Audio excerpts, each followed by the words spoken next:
Howdy. Welcome back to Dion Talk. This is going to be a nice short live stream that lasts as long as the questions do. The format for my live streams, which soon should be released into Spotify, podcasts, Apple Podcasts. Without echoes, is I take a topic, I talk for 10, 15 minutes, I try to keep it that short, and cover the topic of the video. And then the rest of the time is spent answering questions. The questions can be about the topic of the video, but the primary purpose of my content is to help the average individual realize that you can reach financial freedom in 10 years or less, even if you're not starting from the best position. There are three main ways to do this. The first one I like to talk about is starting and growing a business and taking it to the point where it's large enough for somebody else to run the day-to-day so you don't have to be there and work every day. The second is to invest in stocks. And there's different ways of looking at stocks with a dividend portfolio where you actually take money out from dividends, or you invest using the data that they collected during the Trinity study that most people call the 4% rule.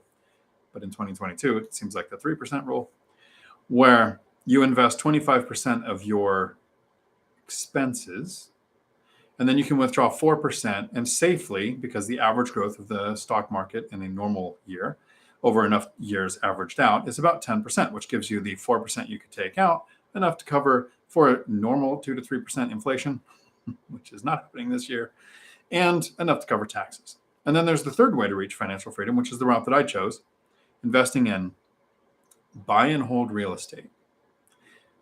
For me, it was buying one every 2 years in the beginning, and then it sped up after the income snowball kicked in. But for the first 2 years, all I did was save. It was literally 2 years where I moved from my house into an apartment and rented out the house. 2 years of saving the down payment before I bought my first property that was purposefully purchased as an investment property.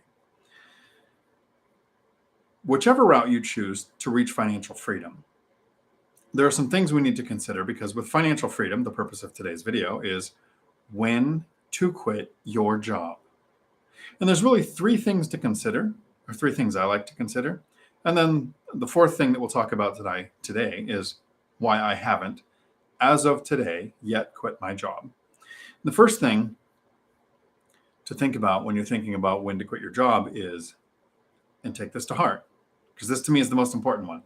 The other ones are just things you can use data to determine, but this first one is based on emotion and actually matters to your quality of life. Do you want to? That's the biggest thing to consider. A lot of people talk about the FIRE community, financial independence, retire early, where we use one of the three, and there's probably a few other paths, but those are the three main paths to reach financial freedom where you can quit your job. I focus on the FI part, FI, more than the RE part. There was a lot of times where I actually followed it with saying, I'm not even sure I'm going to retire late, let alone retire early. Things change. But with financial independence, work becomes optional. So that's the main thing to consider. Do you want to quit your job? And the first thing that makes it very easy to understand you want to quit your job is, do you hate it? Does it make you physically ill to wake up or to go to sleep at night thinking, I have to wake up tomorrow and go to that job? Financial independence or not, you should probably quit that job. Reaching financial freedom in 10 years or less happened for me even though I was starting from a bad position. And for me, that was a lot of bad debt I didn't know existed until I got a divorce. I was only making about $17 an hour. I had been laid off from a police department and started a job at a truck driving school teaching people how to drive trucks. And that was what we made, $17 an hour, a little over 10 years ago. So it wasn't like the 1980s. This was literally around 2010, 11. So bad debt to income ratio, not making a lot. And I was a single parent with 3 kids. So I was raising 3 kids on that amount of money. I was able to reach financial freedom in 10 years or less, even though I wasn't making a lot.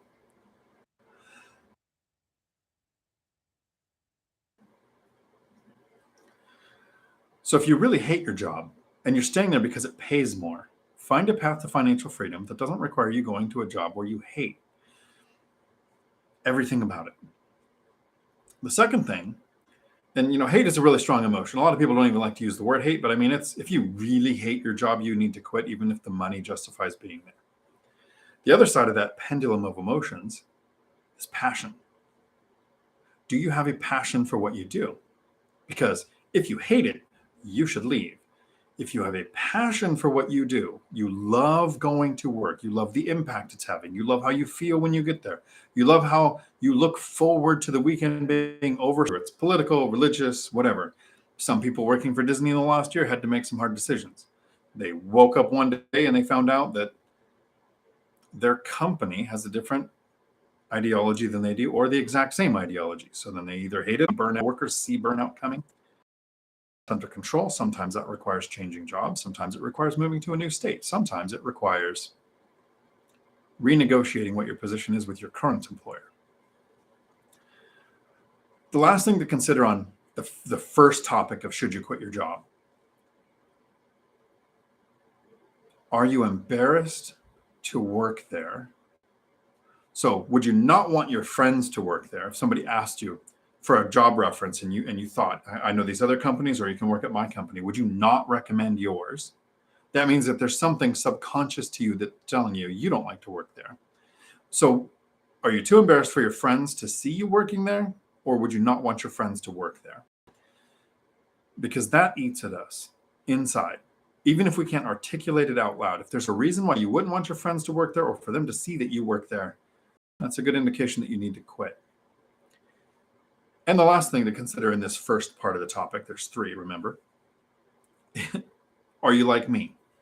And you just don't like the idea of a schedule and an alarm clock.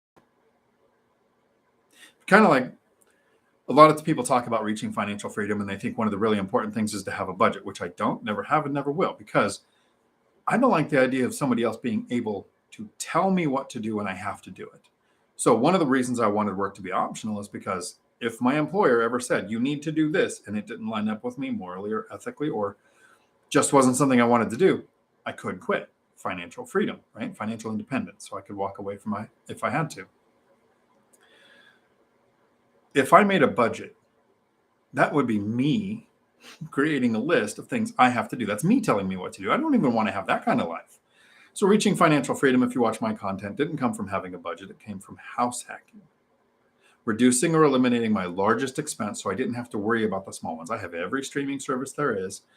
I go out to the movies all the time. I only eat out. My refrigerator it's empty other than condiments. I mean, because I bring leftovers home sometimes, but I won't cook. I raised 3 kids that were super picky eaters, and I cooked their entire life growing up. And there was 10 years between oldest and youngest. So that's literally 28 years of parenthood. I'm never going to cook again in my life while I'm working. I don't know. Things change. So that's the first thing. And should you quit your job? The second thing, the first one is, do you want to quit? The second thing is, can you afford to quit? This is the thing the financial independence retire early community really focuses on. When can you afford to quit?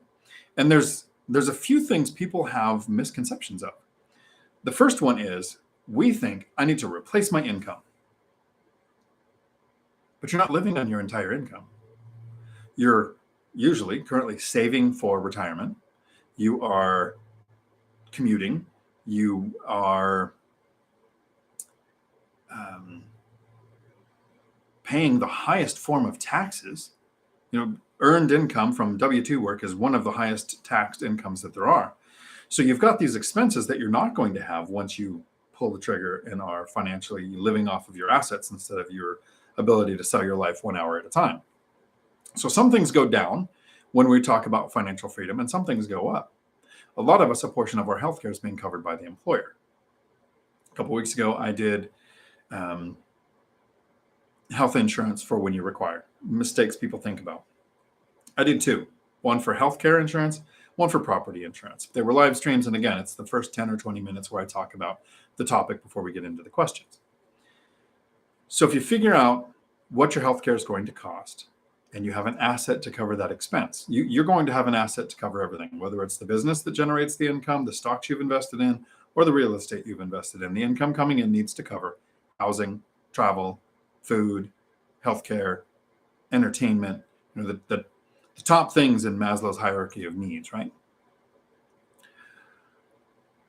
So in the financial independence retire early community, we talk about this thing called the freedom number. Yeah, I'm having a little trouble with my camera tonight. I'm not sure why. Our freedom number is our burn rate.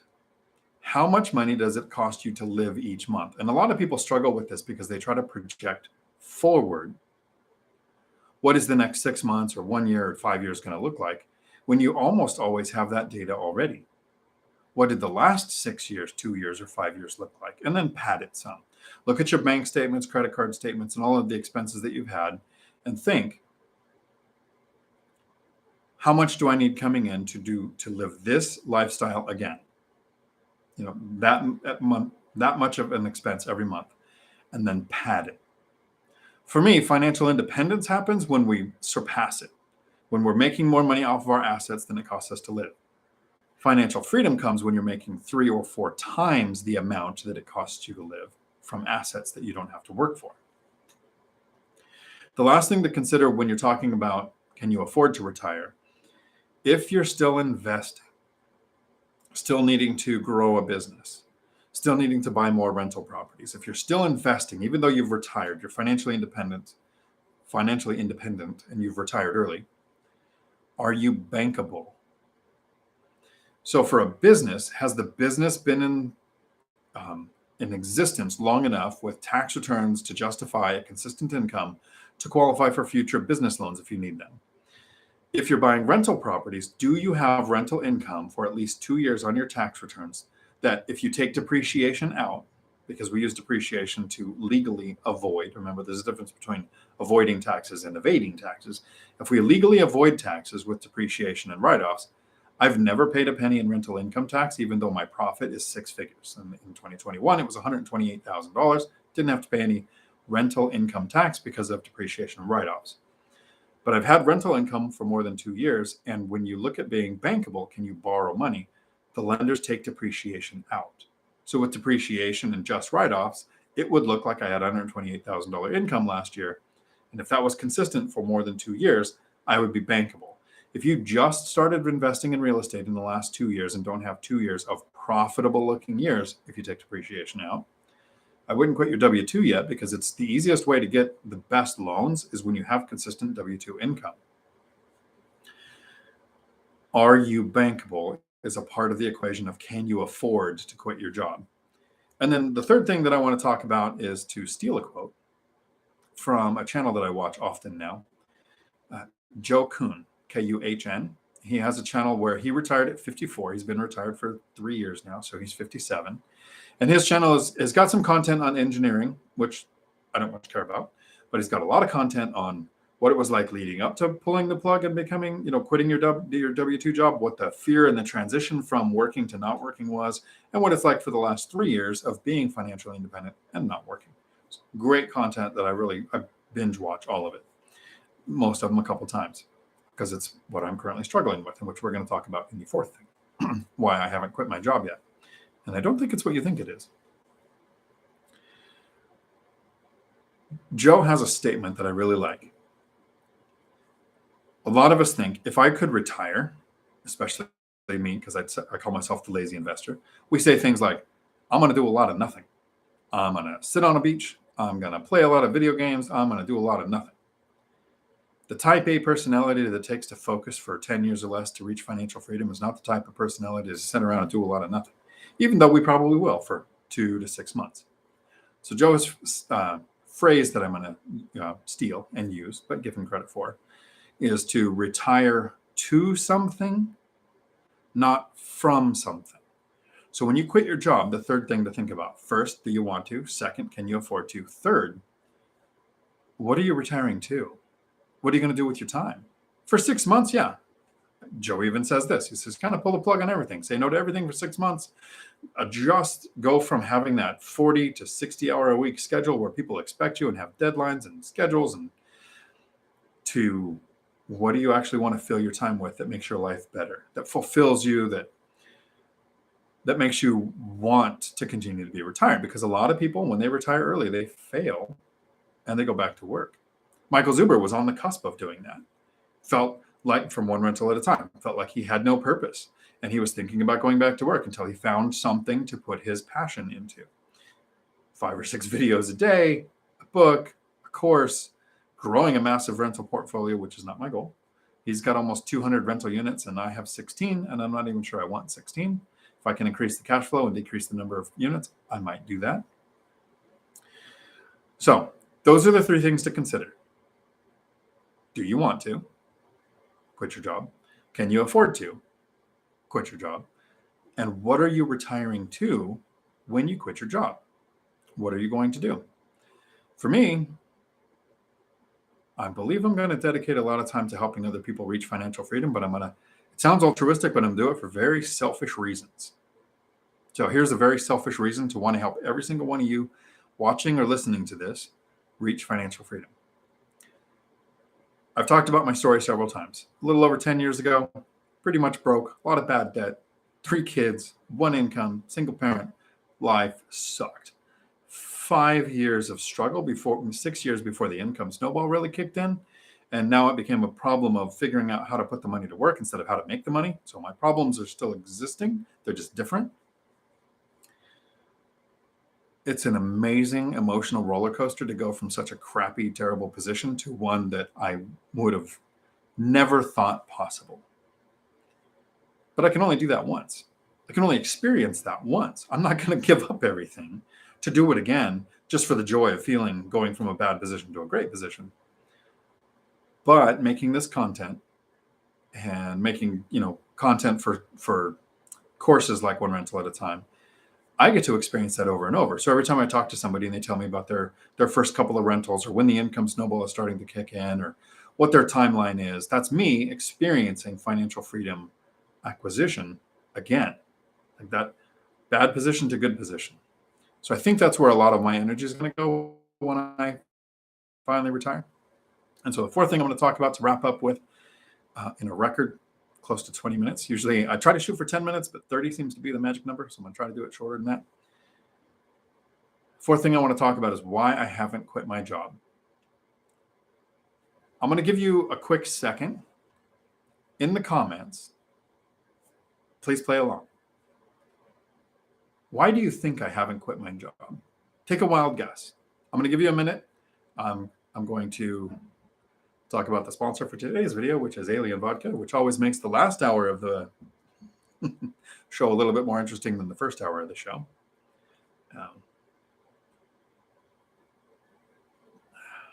And I'm going to turn off the heater and give you guys a second to type that out. I've been in Florida for the last 2 months where a heater wasn't needed. Ceiling fans were needed. Air conditioning was needed. But now I'm back in Washington in the spring with the rain and the cold. One of the really cool things about financial independence is being able to pick the time of the year and then deciding what part of the world you want to be in that time of year. Some people love the cold and like to ski. I don't like the desert heat, but I don't like the freezing cold either. So now I'm going to explain why I'm still working, why I haven't quit my job. And I will get to I see some people typing out some answers. I really appreciate that. I appreciate the participation where people play along. Because at some point I need to understand, yes, some people will watch these live streams, but are they worth doing? Is there any value there? Because if there is value, hit the like button. If there isn't value, I need to know. Here's why I haven't quit my job. It's not because I'm afraid of not having consistent income. I don't know that I've seen a pay stub. It just goes into the savings account. Really frugal. I paid off vehicle, a house hack, so I'm paid to live where I do. I could live on about $3,000 a month. So when the income started to be profit, when I first saw the path to financial freedom. So this is what I want you to take away from this. If you see financial freedom as a possibility, you don't even have to be on the path yet. You know your path. I didn't even buy a duplex yet, but I knew I was going to be able to make work optional. I pitched the idea to the new owners of the school. New owners purchased the school, the truck driving school that I work at, which is commercial driver school. in Lakewood, Washington. Now we have 5 locations. At the time, we had 6 staff and 1 location. And I pitched an idea that I thought would grow the school. I said, if we found a nonprofit and we help people find non-driving jobs, that will develop relationships with local trucking companies so our graduates don't have to go over the road. They can go to work for local companies. Since financial freedom was an option and I didn't think I needed the job, like no matter where I worked, I was going to reach financial freedom, I pitched the idea. We now have over 60 staff and 5 locations. So the idea worked, company grew. I've been demoted from instructor all the way down to president of the company and part owner. The owners who purchased the school gave me an opportunity that no one else ever has. They said, when I pitched them the idea, they said, that sounds interesting, because they don't have CDLs, they didn't work in transportation, they just wanted to buy a school and help people find work. They were just trying to do something good with the money they had grown. And then they told me, if the company's doing well in 6 months, you can run the place. If the company's not doing well in 6 months, you're fired and somebody else will run the place. So they gave me a shot. So a fierce sense of loyalty keeps me working for them. And the second thing is, when I first started working there, we had 6 staff, and sometimes we'd have 6 to 10 students. So originally, my goal with the previous owner was, we were only working 2 or 3 days a week because there wasn't enough students to keep the staff busy. I asked if I can go out on my days off to find students. I thought I would go to the unemployment office, the prisons, colleges, the base, wherever. And it was before thinking of the nonprofit, so it wasn't very effective. But once we thought of the nonprofit and the company started to grow, it just kind of snowballed to where we had so many students, we needed more staff, so we needed more students, so we needed more staff, and it grew to where we are now. And we're still growing. Which means there are 60 staff at 5 locations, completely dependent on me making sure we have work next month. Now, I know our staff in place can handle the challenges we have now. We have a great management team that can do what we're doing. But about every 2 years in this industry, something changes. And I'm hoping this doesn't sound arrogant, but I think outside the box. And every 2 years when something changed, I was able to get in front of it and make our company benefit from whatever those most recent changes were. Currently, it's the pandemic, doubling us in size pretty much. So fierce sense of loyalty to the owners, not previous owners, the current owners. I want to help the current staff. And then here's a bit of an overshare, which is weird because I haven't drank much yet. I have golden handcuffs. The current owners understand that I am a driving force to the CDL school and the commercial driver school, and why we're succeeding. The instructors do an amazing job to turn out what we call a good product, a good driver who works good for the companies. Our office staff have been trained to make sure we're enrolling the right people and not enrolling people who can't benefit from our services. As a team, we're doing great, right? But here's the golden handcuffs. I own 10% of the company, which means if we ever sell the company, I get 10% of the profit. Right now, we're valued around $20 million. So I could walk away with $2 million. That's pretty strong motivation to stay, right? When I quit, I walk away from that. I say my freedom, just not having an alarm clock, not having a schedule, not being responsible for making sure the staff have work next month, get the team in place to replace me, and I walk away from this job. I'm not just walking away from the income I have now. I'm not just walking away from my identity as a person who runs a truck driving school. I'm walking away from a couple $1 million. The power of financial freedom is I'm going to do it. I'm going to quit before we sell. The owners have no intention of selling. It would take several years to do that. I've told them we've got about 3 years to get the team in place to replace me. So sometime between 3 years and tomorrow, I won't work here anymore. Financial freedom gave me the ability in a 10-year span to go from $89,000 in bad debt, single parent raising 3 kids, not knowing where the food was going to come from next month, making $17 an hour, to I'm willingly going to walk away from $2 million and not lose a second's sleep, be totally comfortable with what I've created. So it's the fierce sense of loyalty and the making sure the 60 staff have work that's keeping me there, not the golden handcuffs. That's the power of financial freedom, and that's why I want each one of you to get it. To our $2 million doesn't matter. So I'm going to get to the questions now, and this live stream will last as long as the questions do. I'm looking forward to the questions, and I really appreciate words are hard. That was the first drink I had. How can I not talk already? There's going to be a lot of drinking tonight, so I need to get rid of the second sponsor for tonight's video, which is the Airsoft by Smith & Wesson. So no rounds allowed around a loaded gun when you plan on drinking a bunch. New carry that concealed carry that I'm doing. Can you show guns on YouTube? I think you can, right? You didn't see that. Those weren't the droids you were looking for. Let me get to the hellos, and I will say hi to everybody. Some questions popped up before we started the live stream today, and that is awesome. I tried to make the thumbnail and put the stream up so that people can be aware that, and I see that like 10 people just logged in, and the first thing they saw was me holding a gun, so bad timing. I put the video up like a day in advance whenever I can to give people a chance to put in questions in case they can't make it for the live stream. They can get their question answered live and then listen to it later. So Tammy, howdy. When you structure seller financing deals, would you do an interest-only term for X number of years? Also, how would you approach your 50-40-10 deal? Is the 40% interest only for a few years? So the really cool thing with seller financing is most sellers have no clue what it is. So what you tell them is the education they're going to get. I've heard people say, well, I don't want to do seller financing because I don't want a balloon payment. Well, why did you speak balloon payment into existence? Some people say, I don't want to do seller financing because you have to do a higher interest rate than you would have to do with lenders. Why did you speak that into existence? So for seller financing, I have a template, which I have emailed to a few people, and I will put in the description of this video, that I send to the seller. I want to pay 4% interest, 30-year fixed rate debt. I can, with the 50-40-10, I pitched 1% interest to the seller, 30-year fixed rate debt.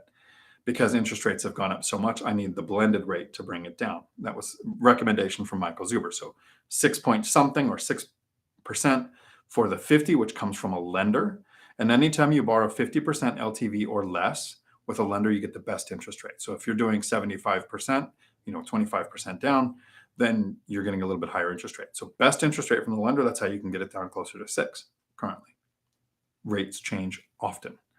Then the 40% is from the seller. And it's seller financing. So they need a couple of things. They need to know that the loan is going to cover whatever mortgage they have remaining. It's going to cover the agent's fees or anything so that the seller is not actually writing a check to lose this asset.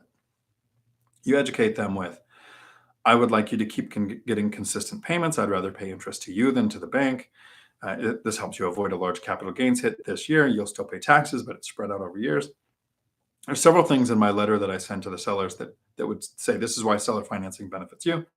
Then the 10% is a requirement from the lender, usually that you, the buyer, has some skin in the game. So you can pick interest only, 1%, 4%. It's whatever you and the seller agree to for the portion that's you and seller, not the portion from the lender. You can pick 5-year, 10-year balloon payment. You can pick 30-year fixed rate, 40-year fixed rate, whatever that seller will agree to.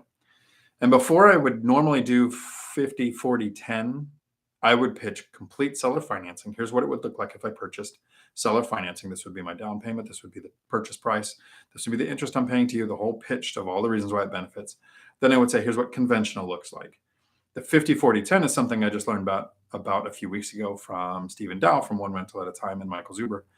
And I've only made it on one offer so far, and it wasn't accepted. So I will be doing that more in the future. Tom, howdy. Think I might quit when the bank doesn't care about pay stubs and I'm cash flowing enough to cover expenses, extra living I haven't encountered, and savings. Yep, good plan. So be bankable and have padding more than what it costs you to live, because things happen. Catherine, Bill, Cody, Dawn, Tiffany, Chester, Johnny, Dan, Nick, Jack, howdy. Chester, now try to keep using a cat theme for the first hour in the live. Nice, because I said meowdy. Bill, your prayers go out to the families in Texas. I do not watch the news. I will have to Google what's going on in Texas later.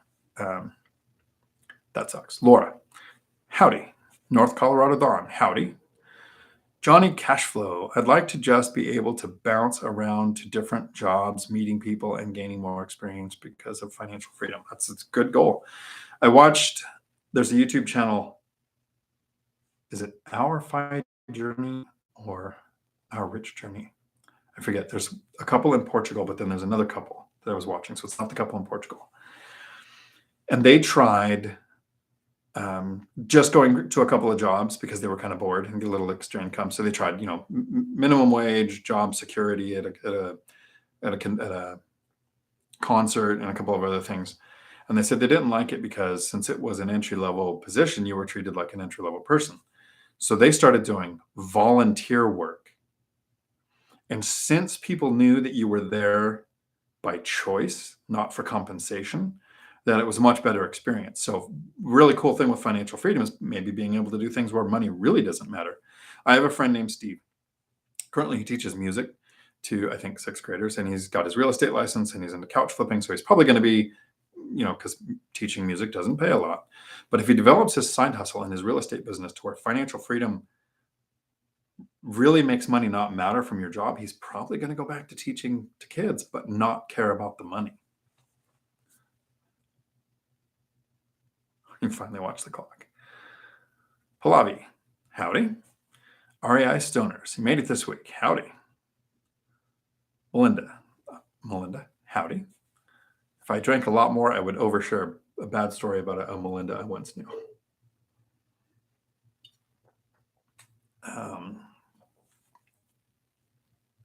Pallavi, sound. Is there no sound? Tell me I've been talking this whole time with no sound. Is there a way to adjust how much the sound is? I mean, I've got the mic about as close as possible. Like you can see it now, it's dropping down in those really bad movies where you see that. See if I can move closer to it. Pallavi, I'm thinking maybe it's you. And I froze a couple of times. Danny, howdy. Jay, you froze a couple of times. Huh, it's weird. That sucks. All right, Stern, so can you move to a cheaper state and find work? We're saving a fortune living in Washington. That's right, you guys moved here from California. And this is, in my opinion, kind of a high cost of living area, but no state income tax. And if you're outside the major cities, it's really not that expensive to live here in Washington. Dion, what websites do you reference to see what the going rate for it is in any given area that you're interested in purchasing a rental? I have a video on my channel, how to set rents in a hot market. And it basically, here's the Cliff Notes version. I used to use Rentometer or call the Housing Authority because they had pretty good data on predicting what area average rents were. But they use historic $400 low in the areas that I invest. So I am trying to list a place in the area that I'm trying to list a place. I have 2 places I'll be listing in the next couple of months. And I go to apartments.com, Craigslist, Facebook Marketplace. I look for places with the same number of bedrooms, especially if I'm going to use Section 8. I'm going to make a comparison with bedrooms. If it has garage or shed or anything else that can affect the price, then I will check those boxes off too. But those are the 3 places that I go to: Craigslist, apartments.com, Facebook Marketplace. Today, so next month, what I figured out today will be out of date. When I go to list the place, the week that I list, I will look. Probably for that week, I will monitor those rents for a few days to see if some stay on there a long time. They might be overpriced. If they go really fast, that might have been too low. So it's one of those things you kind of have to monitor as you're going. Robert, howdy. Finally make one of your live streams. Usually forgot you were busy, but not today. Brown sugar baby. Hopefully there's no audio issues. I'm trying to think, what else can I do? I don't think I can change anything during a live stream to change sound options. I need like a 10-year-old to come and help me with this.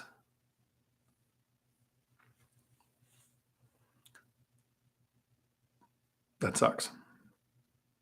When I was getting echo on my phone, it sounded good. Could be the Wi-Fi, maybe. Cody, what would you do if your job sucks, but you'd make significantly less working a different field, like a 30 to 40% decrease in pay? Would you keep working so you can buy more rentals faster, or change jobs, but you buy rentals at a slower pace? It really matters if you hate your job, like if it makes you sick to your stomach to go. Most jobs suck. There's a reason why they pay you to be there. So it really comes down to how do you feel. When you change jobs, is that going to be changing fields too? Because that starts a 2-year timer before some banks will lend to you, because you have to work in the same industry or closely related field. You can change employers, but if you're not doing something similar, it starts the new timer over on whether you're bankable or not.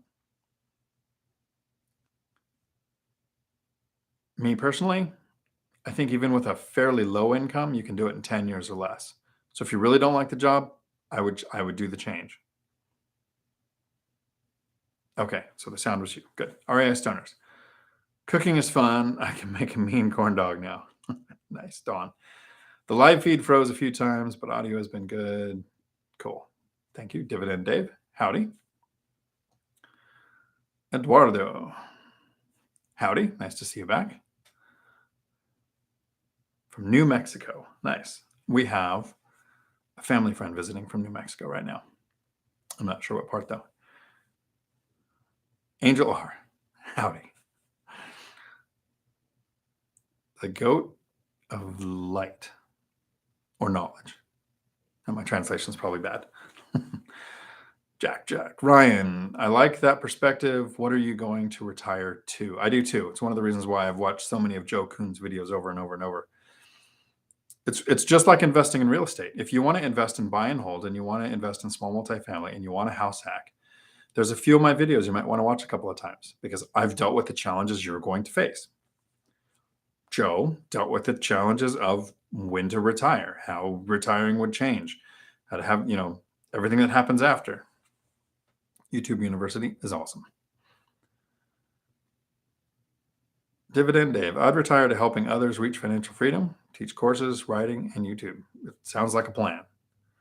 Brown Sugar, easy extra income. Dan, because you like your job. I do like my job. That's a good reason. That is one of the reasons it's because I still have a passion for it. I don't hate it. But having a schedule and an alarm clock is less and less attractive every day. Dan has not quit his job because he enjoys it. Jack, good. Chester, because you didn't need to, but you like doing what you're doing. So these are good reasons. Tiffany, if you enjoy what you do, it doesn't really seem like work. That's one of the quotes that you use. If you find something to do that you love, you never work another day in your life. You enjoy it. Brown Sugar, your job doesn't feel like work to you. Don, you love your job. Yep, those are good reasons. Jay Hayes, because you don't want to be bored out of your mind every day. One can only fish so many days a week. True. You can go to the range a lot of days. Robert, you aren't quitting because you are the boss of a truck driving company and you already don't answer to a boss. You like what you're doing. Those are good guesses. And I lost where I was at.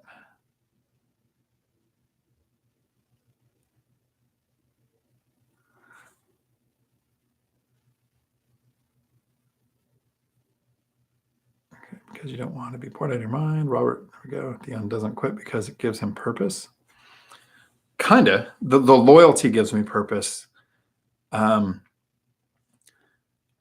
one I haven't really thought through yet. So this will be a stream of consciousness thought, which I might correct later. The people who say, I don't want to quit my job because it gives me purpose. Is the job actually giving them purpose? Because that would make me kind of sad. Because then if you do give up the job, it's really hard to find something in retirement that does that. What gives me purpose is helping people. That's the part of my job I like the most. I just need to find another way to help people that doesn't have a schedule or an alarm clock. I like Han Solo, quitting for discounts from work. I don't work at a weed store or a vodka store. Kaddish, because it only adds to the snowball effect. That is true. It also does add to the snowball effect.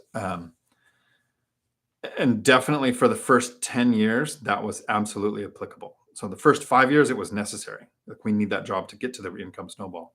There are creative ways to do it where you don't use your job to qualify for loans, but I didn't. But the next 5 years, the income snowball definitely was a lot stronger while maintaining the W-2. Larry, because you enjoy helping people and get CDLs and hidden job. Absolutely. All set. So much value. Thank you. Clinton, if you have a job you love, it's not work. Bill, you like your job and don't want to mess with finding your replacement. I am kind of trying to train replacements that do like a third of what I do so that they can focus on that. Yeah. Melinda, appreciate your time. You produce the videos. Thank you. Laura, gratification of giving back, very much so. Damn, ouch. 2 million is tough to walk away from. There was most of my probably last 10 years, I didn't think I'd ever say I'd walk away from $2 million. But what is money? I love, and I think it's a LeBron quote, when you don't have enough, money is the only thing. When you have enough, money is just a thing. When the cash flow is 4 or 5 times what it takes you to live, yes, you could do a lot of good with $2 million. But do you need it? Do not become an investment. Hang on. Yep. So your job has become an investment. True. Lyndon, as always, thanks for the advice. Thank you. Indy, howdy. All's it. Can you break down how you saved for your first duplex, raised 3 kids, paid off $89K, all on $17 an hour? Sure. Cliff Notes version. There is a video on my channel, like the very first one. So if you just open the channel, go over to videos, scroll all the way to the end. It's starting at $89,000 in bad debt, how I got to financial freedom. But here's the Cliff Notes version. When you have a lot of debt and you don't make a lot of money, you have a bad debt to income ratio and a low salary. So you can't qualify for loans. So I lived in a house. I kept the house through the divorce.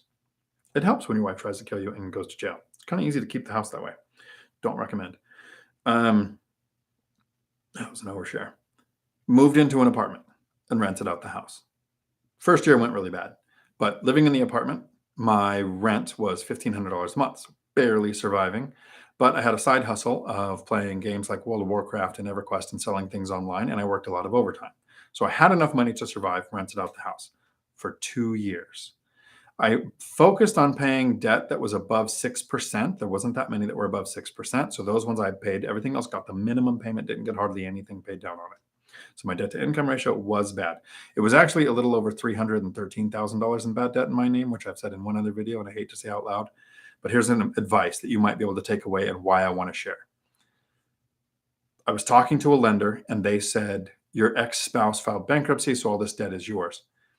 And just luckily, he asked, do you plan on filing bankruptcy? Because before you do, we would take 20% of what you owe us.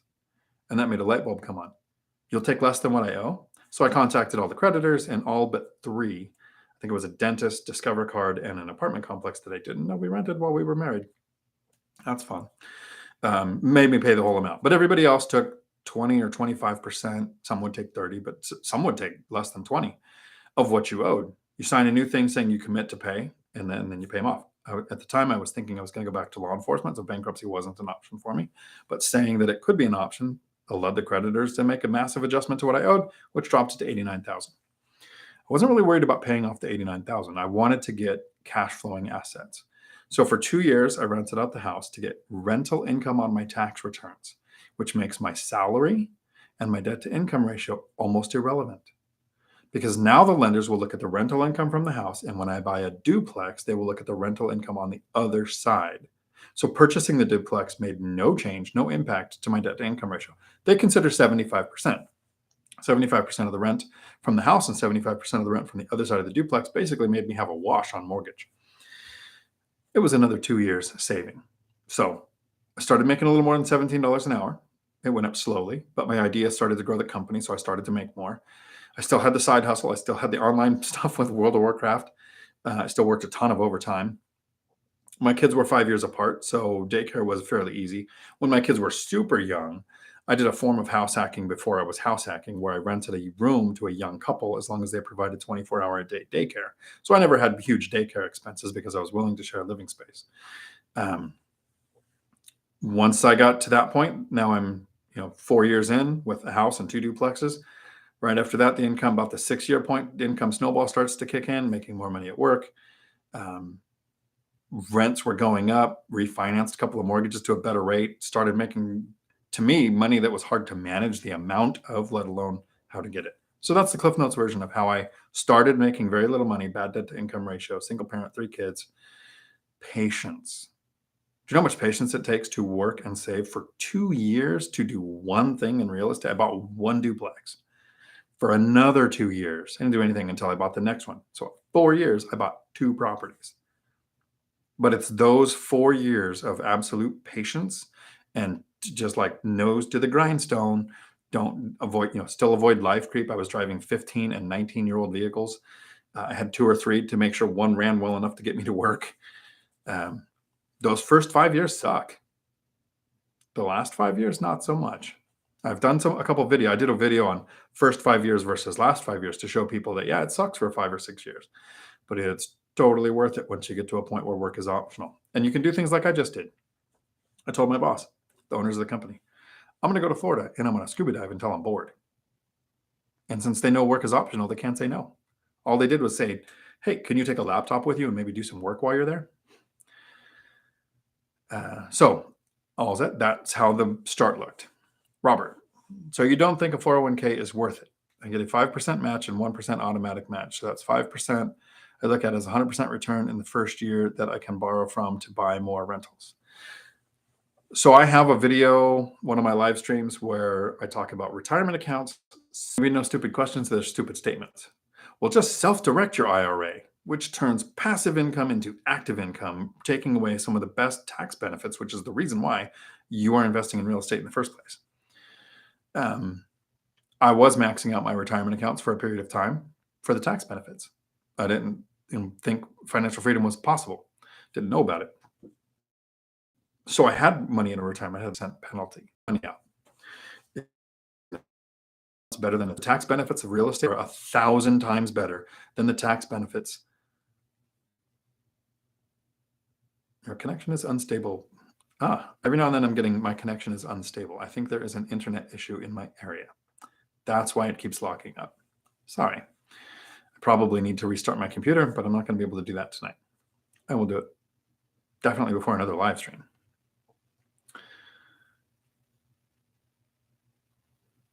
If you plan on retiring before 59 and a half, I don't recommend retirement accounts unless you're doing it for match. If you're going to get the match, that makes sense. But you're locking up money that's not paying you now. You're not getting appreciation on multiples. You're not getting principal pay down where someone else is paying off the debt.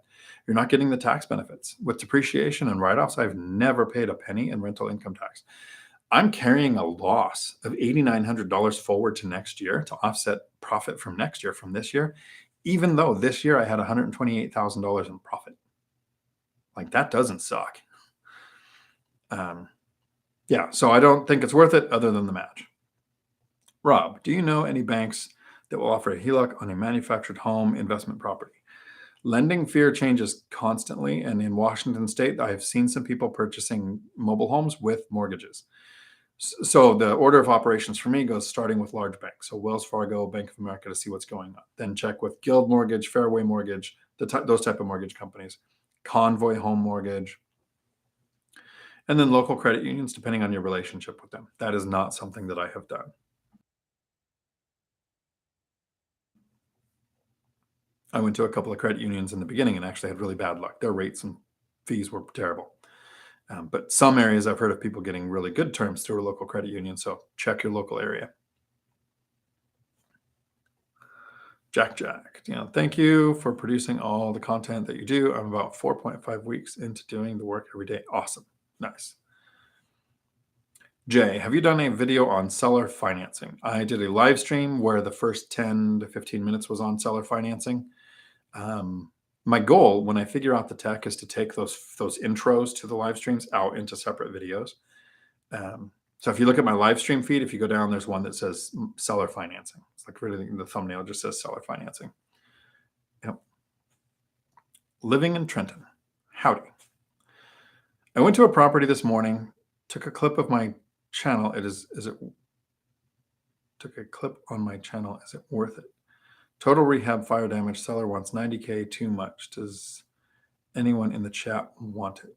So you're doing a flip or a wholesale.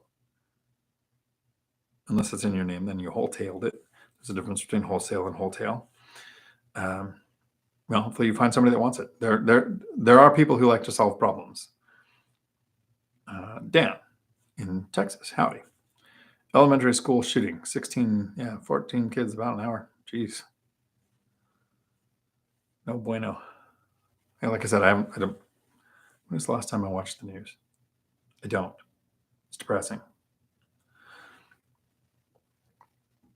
Miles, howdy. Love your content. However, your internet connection is a mess tonight. Yes, it is.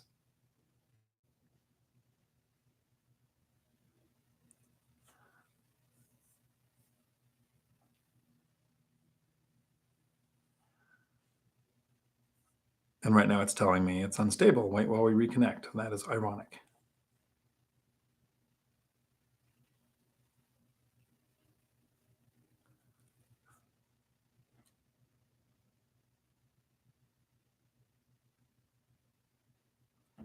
And it says it's reconnecting, but we're not there.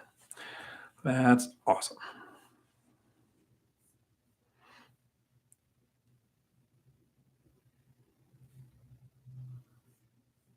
If it'll reconnect, I might restart the live chat and see how many people come back.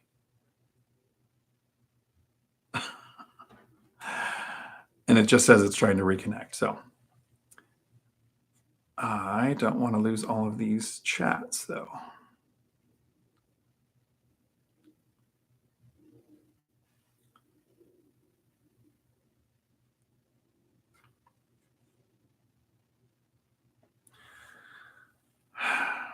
So if you're watching, I'm going to do a server reset or router reset, a computer reset. Right now it's telling me we're not even online. So I like talking to myself. I'm going to do a reset of the computer. I'm going to restart the live stream, and I'm going to give it a few minutes to see how many people even find their way back to us.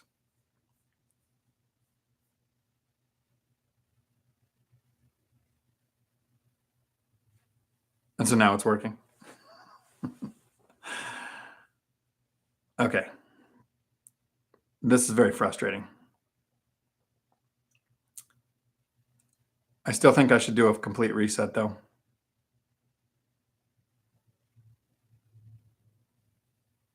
About the connection, it seems if the viewers close YouTube and restart. Yeah, it's doing it on my side.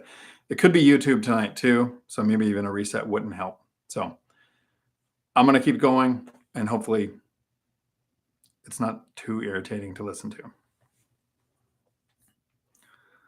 Okay, let me see if I can find my place in the questions and where I was at.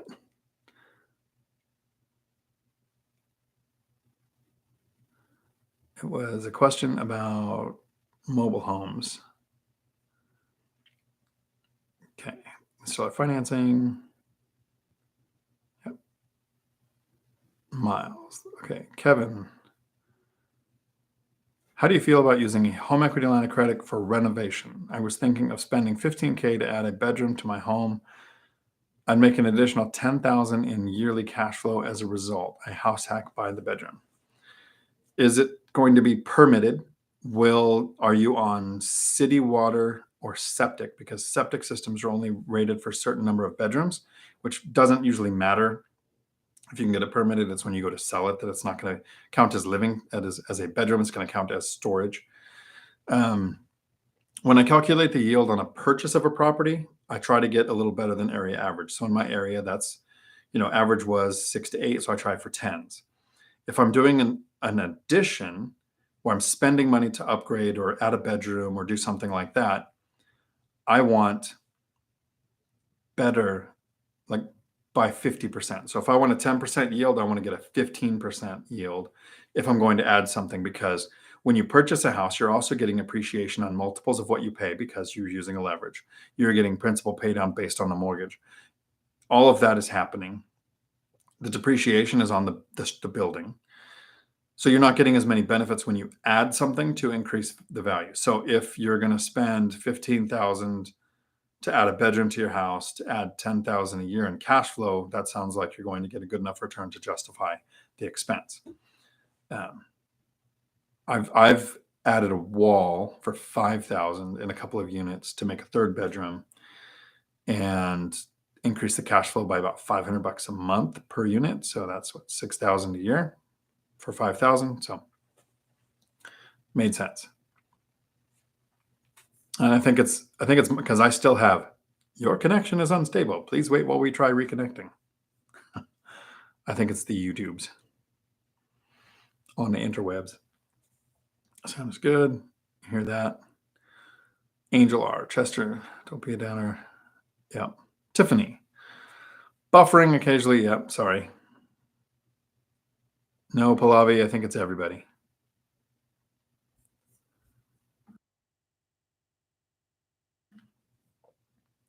Sounds good here. Sounds good. PJ. Howdy. I don't think there's sound issues. You drop frames. Yep. Sounds like we're having a lot of connections issues tonight. Indy. I'm learning quickly that my market is not very rental friendly for affordable. Can you provide some advice on how to better determine a more affordable market? Before I would look at a new market, I would look at a different asset class in your market. When I originally wanted to invest in my area, I wanted single families. I had a single family. I moved into an apartment and rented out the house. My brain understood it. Originally, I thought I would buy another house, live in it for a year, move to another one, rent it out, rinse and repeat until I had 10. Single family houses don't cash flow in my area. So I switched to small multifamily. So in your area, how are single family doing? How is small multifamily doing? Have you looked at houses with an ADU? So an accessory dwelling unit, depending on what state you're in. This can be an apartment built above the garage. It can be a detached unit. It can be basically two houses on one property. Works just like a duplex. And how are you looking for deals? I find a lot of times most people who say, I look on Redfin or Zillow or Trulia or all these places where you can list properties, that is very dated information. The duplexes and triplexes that I've purchased, I've seen them pop up on Zillow a month or two after I've closed as pending. So had I been using those sources to find my properties, I never would have found them. To search for my deals, I look on the MLS. I have at least 3 agents set up auto searches because searching on the internet is nuanced. And I'm still getting connection issues here. So this might end up being a short live stream. Okay. Here we go. So that's what I would do, Indy, is look at different asset classes in your area. If you're looking at choosing another market, I have a live stream where the beginning was how to choose a market. And I talk about my steps on how I would break down. You need a tactical advantage. Either you live there, used to live there, and somehow know the markets, the areas to avoid, the areas to invest in. You have boots on the ground that you trust well enough to where it's somebody that you think is going to be at your funeral to help you pick your markets, and preferably somebody who works in the industry, property manager, agent, somebody like that, contractor, so they can tell you where you don't want to invest. Because I guarantee if you call Gary, Indiana, where Millennial Mike invests, and he invests at a distance, but he's got a great connection there. If you call any agent in that area and say, I'm an out-of-state investor and I'd like to buy, they're going to send you some great deals that local investors passed for good reason. You're going to get bad deals.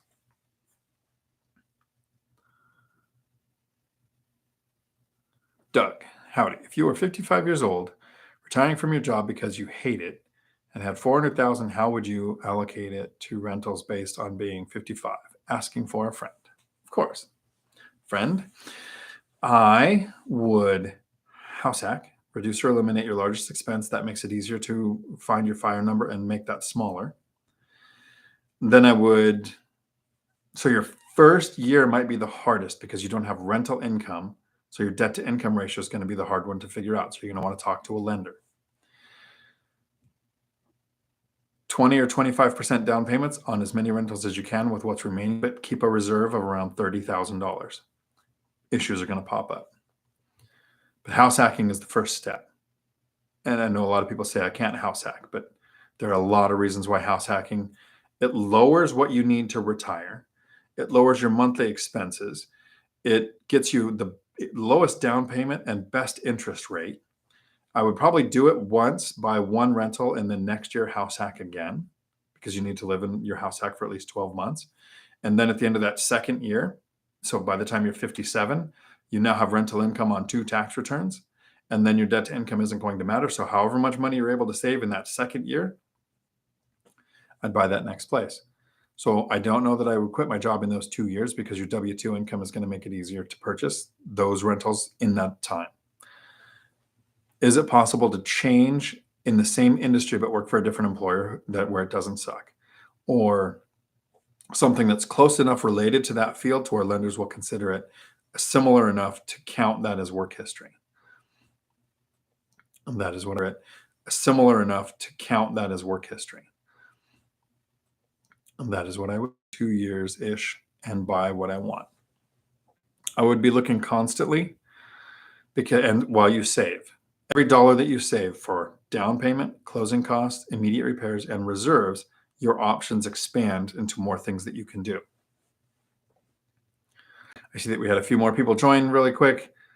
Internet's having some issues tonight, so if I stop talking, it's because YouTube is not playing nice with others today. So we're kind of in the same boat. I'm saving money, but looking at deals every day. I'm making offers, but only if they would be a great offer. Great deal if it was accepted. Not a great offer. I don't want to offer more than it's worth. I make the offers where it makes sense to me. But I'm continuously saving. More and more options open. As you save, you might have different asset classes open. Instead of duplexes, you can look at triplexes. Instead of buy and hold, you can look at the BRRRR method. Maybe you have enough cash to do a BRRRR. I think the mistake is when some people say, I'm going to back off and I'm not going to buy for a year. I want to wait and see what happens with the market. So then in a year they come back. Now it takes you 60 days to 90 days to figure out what's going on in the market. Whereas if you just spent 10, 20 minutes a day watching the market, figuring out what's going on with rents in your area that you invest, figuring out what's going on with interest rates currently, and watching prices and watching to see how long properties sit on the MLS, I think the deal will pop up. And I'm actually kind of excited about the next year because of those deals that other people might miss that we will catch. A RAR. Howdy. Tammy A. Howdy. Currently have 2 properties. I put 20% down. I'm saving now for the next deal. Would you touch your primary residence, which has a ton of equity, to scale up quicker? What would you do? Thanks, Dion. To clarify, 2 rental properties and a primary residence. So if you're familiar with my content at all, I make some videos with what we call the 3 amigos. Matt, the lumberjack landlord, who has 117 units and a massively successful portfolio, and Michael Zuber from One Rental at a Time, who has almost 200 units and a massively successful portfolio. They have recycled capital. They have taken out equity. They have sold in 1031. They've recycled capital. I'm not a fan. It worked great for them. Their goals were to have massive portfolios. My goal was financial freedom. And your question actually said, what would you do? So their tactics might be the better fit for you. That might be the better path for you to take. But for me, what would I do is I recycled cash flow. You have a primary that has a lot of equity, which means you probably don't have a lot of money into it. So would it cash flow as a rental? I would house hack. I've done it twice. So you don't have to do it a lot, but once or twice can have a huge impact. Right now, you can purchase again with another 5% down conventional loan for a single family house with an ADU, You can find a lender that might be able to do a 5% down on a duplex. Turn your primary into a rental. Don't touch the equity. Save for the next rental, because you can do it faster. You could build more units, but when you take the equity out of your house, remember, everybody always talks about equity. What you're creating is debt. You're not taking out equity. You're creating debt. So the first question, anytime I create debt or an expense, so that could be home equity line of credit, cash out refinance, or sale of a property, because then you have a tax obligation. The first question is always, do you have a place to deploy the funds where you can get a return that is good enough to justify the debt on the existing asset and the debt you're probably going to create on the new asset? And I don't mean, I think in our area, we can get about an 8% return. So if I take the debt out at 6%, that's good. I mean, do you have a building that you can make an offer on that you are confident you would get with that equity? Because if you don't have a home equity line of credit, you start paying interest now on everything you took out. I mean, if you do a cash out refinance, you start paying interest on everything you took out. If you do a home equity line of credit, you impact your debt to income ratio by 1% of what you could borrow, because that could be the payment if you took all the money out. You have some impacts to your debt to income, your ability to buy. Do you have a place you can get that would justify the added expense on the existing debt? And what's your timeline and goals? I've never touched equity. I've only recycled cash flow. I would have built properties faster, but I would have had significantly lower cash flow if I recycled capital. I have a paid off property that has a lot of equity, not touching it. Michael Zuber and the lumberjack landlord last year tried to talk me into taking out a refinance when rates were low, so I'd have more money to deploy. I'm saving money right now and I haven't found the deal to deploy it. So I'd be paying interest on money that I haven't deployed. So I'm glad I didn't do that refinance. I'm also enjoying the cash flow. Paid off property is making, the rent right now is $2,200 a month. I set aside $200 for taxes and insurance, $200 for repairs and maintenance, $1,800 cash flow from one property. If I took out a mortgage, I'd be able to buy another property, but that cash flow would reduce significantly. So I'm not a fan of touching equity. But Michael Zuber and the lumberjack are more successful than I am. So I'm not saying my way is right. My way is what I would do, which is what your question was. Larry, if you want to share, curious, what are your requirements to maintain 10% equity, golden handcuffs? Example, can you travel every other month while keeping your equity share? That is a good question. I could probably travel 2 or 3 months a year to maintain the equity share. I think that's what I'm going to do this year, and we'll see. They could fire me, which would be okay. Yeah, so that's a good thing to consider. I mean, the solution is almost always sit down and talk to people, find out from the owners what matters to them. Yeah. Ronnie, Rick, howdy. How much were your cash flowing with your first duplex? I wasn't. So it's a great question. I did a live stream. It's about 7 or 8 minutes that came out a few weeks ago called House Hack Cash Flow. When I moved into my first duplex, I was living in an apartment paying $1,500 a month. It was 15 something because I also paid for parking. But I moved into the duplex and I had to contribute $300 a month to the mortgage. So technically I reduced my housing expense from 15 to 3. So a $1,200 increase to my savings rate. That's very common with duplexes, that you don't have positive cash flow while you're house hacking. So to run the numbers on a house hack, what I do is I run the numbers as if I did a 25% down payment. Because if you do a 0 down VA loan, it's very easy to show that you have good cash flow or a good return, but you might not have enough cash flow to justify having a rental. So I do it like I did 25% down. And I also run the numbers as if it was the year after I had already moved out and all units were rented out. So that property would have gotten me a 10% return because it was about $78,000 to acquire the No, it's not that much. That was the next duplex. It was like $20,000. So if I did the down payment at 25, it was about $78,000 to acquire. So down payment, closing costs, immediate repairs, those kind of things. But the cash flow was once I moved out and rented out both sides, it would have been about $800 a month. So it was more than a 10% return, because that is $9,600 a year and less than $80,000 to buy it. So it's more than a 10% return. So I don't run it like it's a house hack that I'm living in that I did a loan down payment on, because it would be too easy to show a great return that might not be worth it. I hope that made sense. The live stream that I did makes more sense. It took more time to explain it. Julie, howdy. Just got your house sale money divided into 3 banks. I'm holding it in, if anything fancy, I use it for renovations. I don't hold mine in anything fancy either. One of the things is to motivate me to find the next property. You know, if I bought I-bonds or did something where I was getting some kind of return, I wouldn't be as motivated to find the next property. But right now I have this much money sitting in the bank, which I should have in 2 banks because of FDIC limitations. I want to buy the next property. I'm losing money to inflation. I'm not getting a return. Like, that's powerful motivation to find the next deal. So that's how I do it too, Julie. Jimmy, howdy. I have not quit my job. The start of this video, the first, I think it was 18 minutes or so, was things to consider when you quit your job. The first 3 were, do you want to? And that took a while to explain. Can you afford to? And there were several factors there. And the third was recommendation to retire to something, not from something. And it all makes sense if you watch the first part of the video.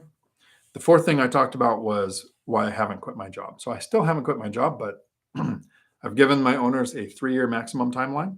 So within 3 years, we need to have my replacements trained up. And it could be anywhere from 3 years to tomorrow. Somewhere in there. So if you want a good long explanation on why I haven't quit my job, that happens in the beginning of this video as well. Adam, howdy. Would anybody like to explain to me what just happened in this last several weeks? Well, I'm going to stick to real estate because I don't watch the news, so I can't tell you anything else what's going on. And I can't tell you anything about the Johnny Depp trial because I don't watch the news at all, even if it's that kind of stuff. Now, if they had Judge Judy do it, I might have checked it out. Interest rates changed, and properties that were closing 2 weeks ago and last week went under contract up to 2 months ago before interest rates changed. So we're just now starting to see properties that are closing or could have closed based on new interest rates. Because remember, banks lead the Fed.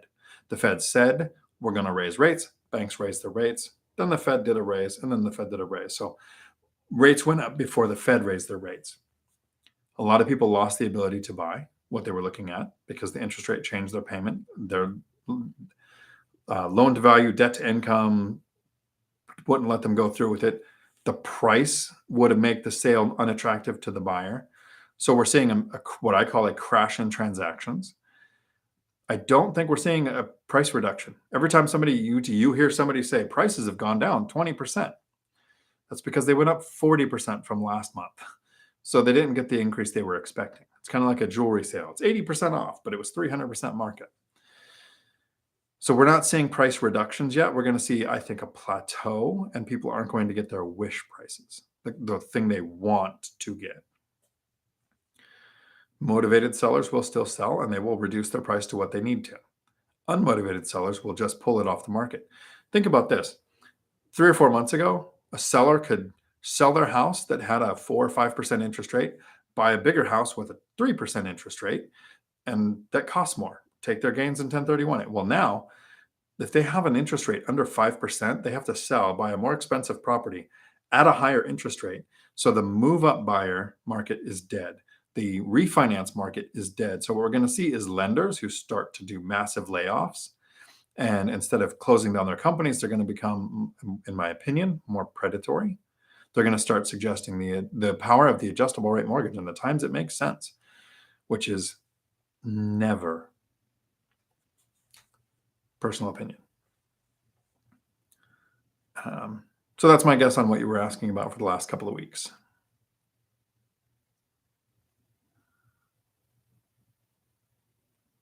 Rich, twice moved, they don't care. Michael, howdy. What would you personally consider a good equity percentage in a portfolio? My personal goal is 70% equity. Sorry, words are hard. 70% leveraged, 30% equity. The most I would ever want to be is 70%. The goal for me is to be close to 70%. And according to the appreciation from the last 2 years and I'm at less, so 1.8 million in debt, 5.2 or 3 in value, depending on what appraisals you go with. So I'm less than 50% levered, which means I'm probably going to buy the next property with a down payment. And then the next one after that, I'm going to use my VA loan finally and do 100% leveraged and try to get me closer to 70. The reason I want 70 is I want to gain as much appreciation on multiples of what I invest because of leverage. I want principal pay down every month. I want the ABB always be buying so that I have new reset depreciation so that I'm not paying taxes until I need to. I'm okay with paying taxes, but if I can find a way to do it where I legally avoid them, I don't want to. I wouldn't want to be over 70% because the great thing with, so leveraged position is the concept we're talking about now. But I also like to think about how much rent is coming in versus what are my obligations and payments. I've never in half a century seen a rent decrease.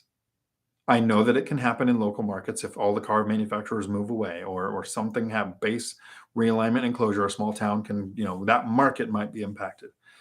But even in 2009 and 10 in my area, rents went up. We had all these foreclosures. All of those people became renters, which increased demand, which increased rents. But I want to be ready for a 50% rent decrease and not have to pay out of pocket for anything. So I'm estimating the largest rent decrease I might ever see in my entire life would be a 10% rent drop, if it's possible. But I want to be prepared for a 50. My portfolio is designed for a pandemic, stock market crash, or prolonged government shutdown. I diversify the locations. I diversify the type of tenant. I make sure that I can handle this. And I also don't want to be over levered. And for me, that's about 70%. I'm under levered right now based on where I want to be. And I'll strategically over the next couple of years, figure out how to increase that levered position without being over levered. Rich, I've been told by so many lenders it's not possible to finance a twice moved mobile. It is. And certain ages, you just got to shop lenders. And I'm online and it's working. Yay. A bunch of people saying that. I appreciate that. Matthew, howdy. Pay your internet bill. Thanks, Rick. Daniel, I've heard almost everything you've said, even when it tells you waiting to. Okay, thank you. Good. So I was staring at the screen like a doofus for probably 5 minutes there. Sorry about that. I'm good at being a doofus. It's my personal skill.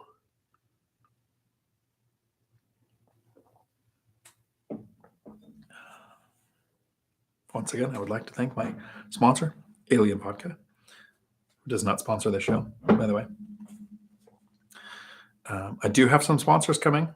I have them reaching out. I don't know how that's going to go. So if you see me talking about a Ridge wallet, it's going to be because they sent me one. And I'm going to actually tell you what I think of it, though. They might not like that.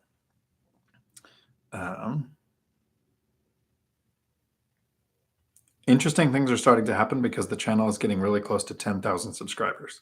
Apparently, that's when you finally, so 10,000 or less, you're technically called a small YouTube channel. As soon as you break the 10,000 threshold, you are just a YouTube channel. I think there's 10 million people with a YouTube channel between 1,000 and 10,000 subscribers, and only a little over 2 million people with over 10,000 subscribers. So it's, I don't know, an accomplishment, I think. So weird. I planned on making 5 or 6 videos that a couple hundred people would watch that I would share with different Facebook groups to answer questions. That was the original goal. And here we are. A few more videos than that.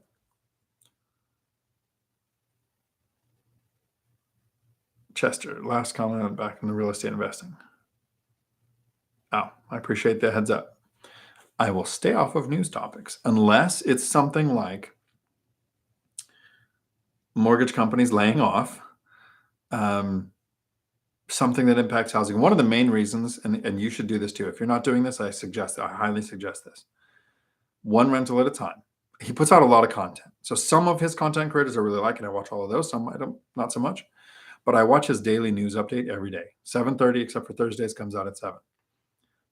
Educated, successful investor who wakes up, reads all the right stuff to filter through the information that actually matters to an investor. The rest of the news, I don't need to know about. Indy, thanks. Chester, have you seen any softening in your market?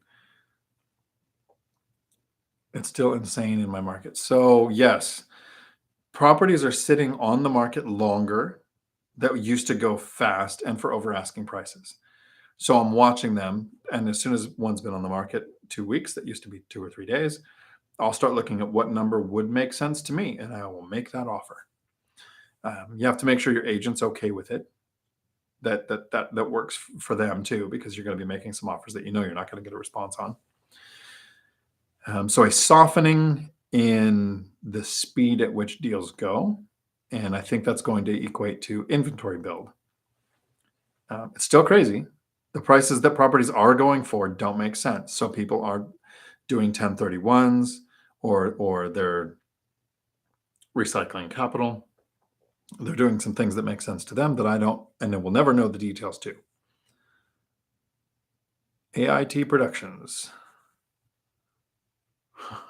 BBB num num. I'm right there with you. Does your counselor know you're out? Do they know you have access to the internet?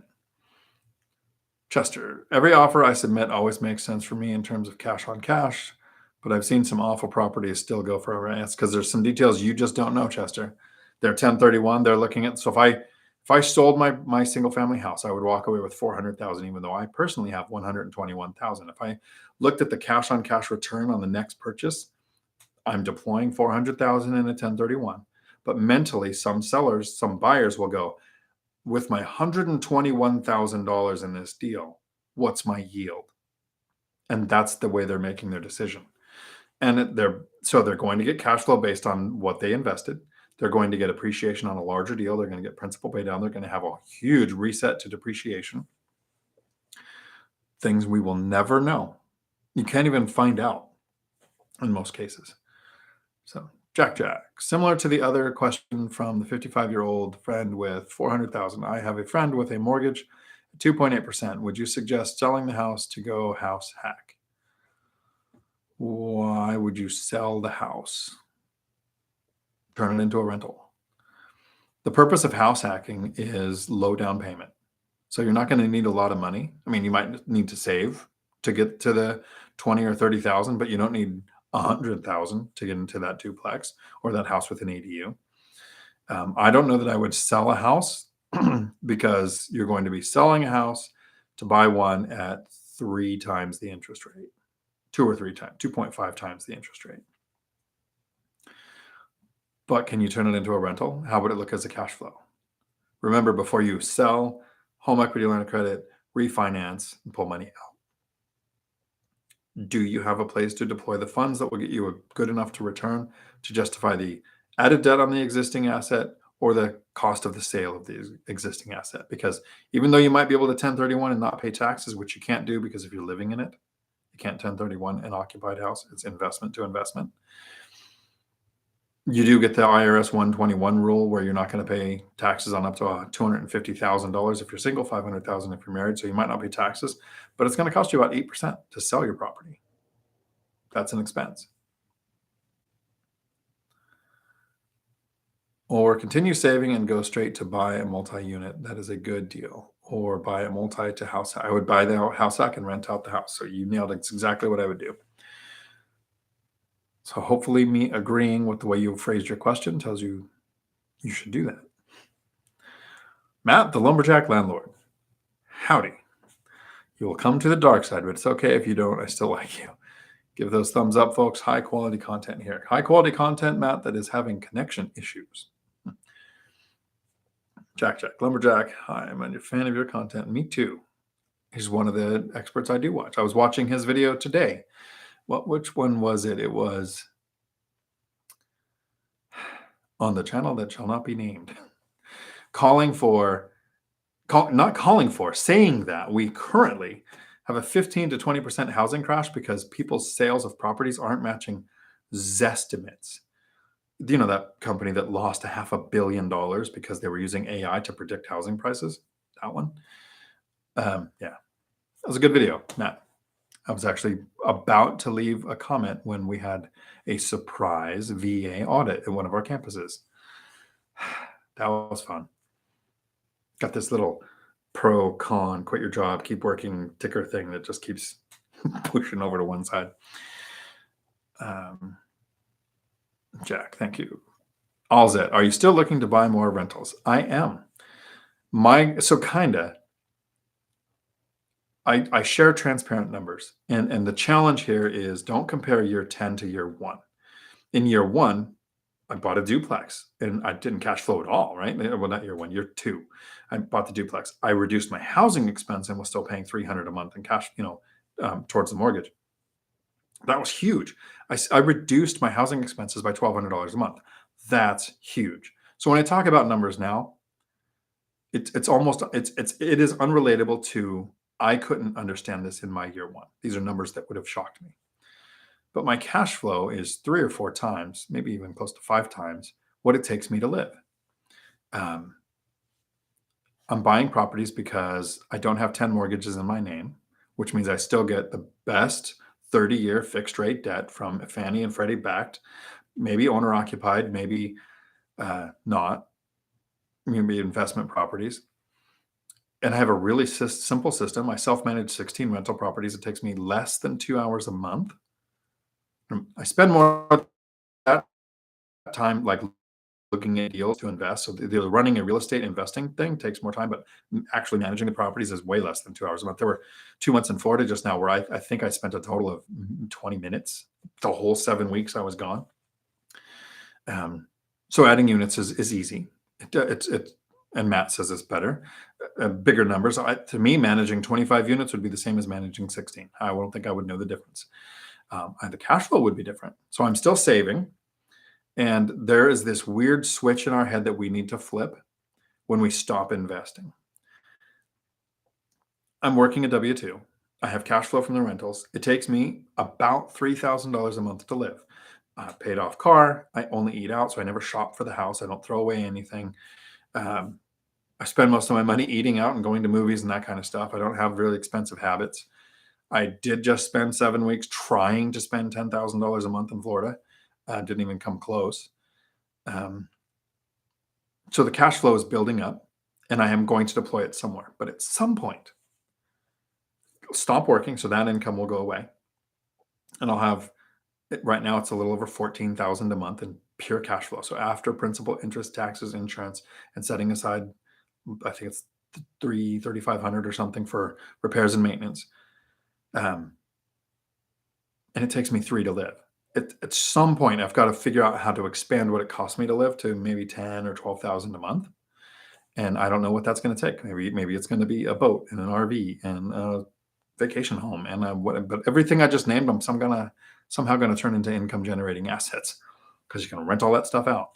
So that's a hard switch to go to from saving to invest to living on your investments.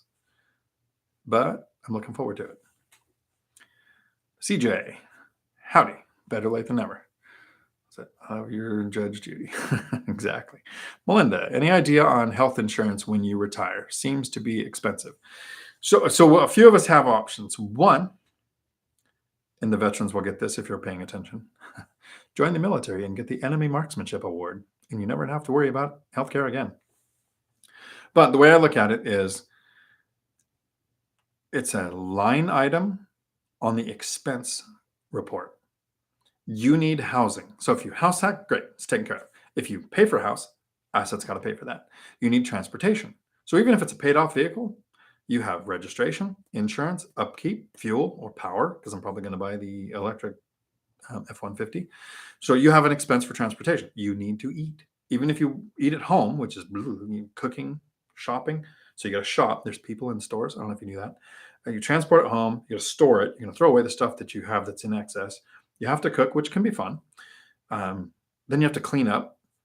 There's like all those steps that I eliminate by eating out. So either way, there's an expense.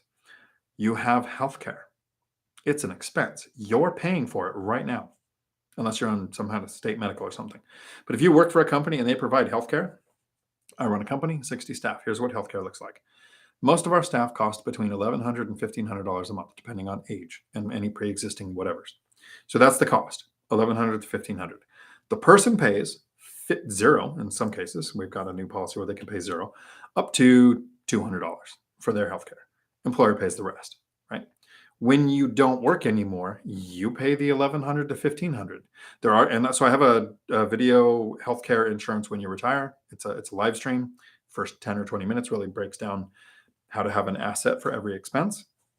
And that's how healthcare works. So for me, I have a duplex, which is called the vehicle duplex. All of the cash flow from that is set aside for the next car purchase. And that number is building up. So that's, like I said, I'm going to buy the F-150 electric truck. I don't know if you've seen the contractor version. It literally, the tailgate pops out and twists, and there's 2 slots for rifles. In a truck that comes with the rifle slots, everyone needs one. Right. So that's how I look at healthcare. It is an expense, a line item on the expense column. Indy, I am not sure what an average yield is for my market. Should I start to see a pattern emerge as I continue to work through my spreadsheet each day? I believe so.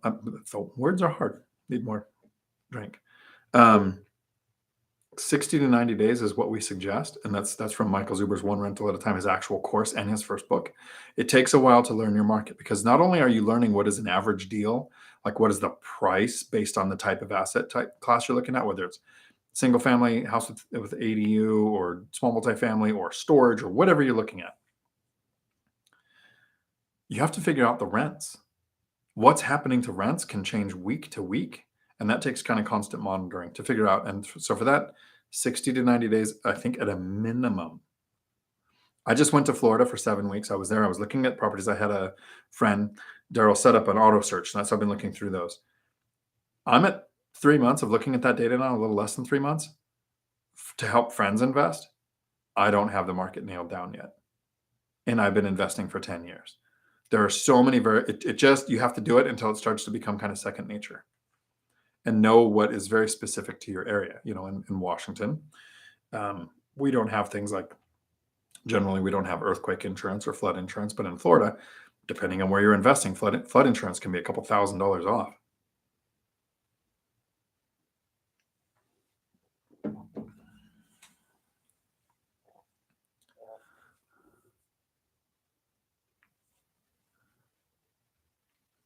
Rick, okay, smash the like button. Thank you. Loco Eddie, howdy. Just got the inspection report for the first potential, and it's ugly. First rental coming soon, but not today. Congratulations. A person writing the inspection report has 2 jobs. First, they protect their butt. They're covering their own butt. They want to point out every flaw that can cost you money after the inspection, and they want to make it sound bad because they don't want you to be able to come back and say they missed something. So it's going to look bad. The pictures are of the angle that makes any flaw look like the actual worst flaw you can get that angle of. The second thing they know is that your inspection report is a negotiation tool with the seller to possibly get some things fixed or get a price correction or reduction. So they are supposed to look scary. And generally the ones I've looked at starts with pictures, description of property, red line items of things that really need to be fixed immediately. That's the section I focus on. And then after that, it'll be small things that give you a to-do list for your handyman after you close. Rich, I have to watch. No one else wants to discuss real estate with me. Me either. So I run a truck driving school. We have about 60 staff, and in 10 years, 2 of them have invested in real estate. So I've talked to them quite a bit. 2,000 students a year, maybe 3 or 4 have ever come in and talked to me about real estate. So this is my therapy session, getting to talk to people who care about this stuff. Chester, is the RUC kid still making scare tactic videos from his mommy's basement? He's getting a lot of views, and The video I watched today with Lumberjack and Zuber said, initial thought was the guy was a genius because he figured out how to get views and he ran videos over and over that do that, right? But now Zuber has come to realize that the poor guy actually believes the crash stuff he's been talking. And if you talk crash long enough, eventually you're going to nail it, right? So then you'll be able to say, look, I was right. For the past 17 years, I've been calling for this. And it finally happened. Yes. North Colorado, I want less properties and more units. I want less units, more cash flow. Maybe more units, more cash flow. Don't know. Cash flow is good. Money is used in exchange for goods and services. We like the money. Chester, when you do get to 10 loans, would you consider using your VA loan for an 11th mortgage? I haven't even thought of that. I think the VA loan has to be used within your 10 because it's a conventional loan. VA just eliminates mortgage insurance. I'll have to look into that. Maybe. I might not even get to 10. Some of the properties I'm offering on now are DSCR loans, which don't count on the 10 in your name. Convoy Home Mortgage has these 30 and 40-year fixed rate debt on up to 8 units. So I'm making some offers on more units, but that wouldn't count towards the 10 in my name.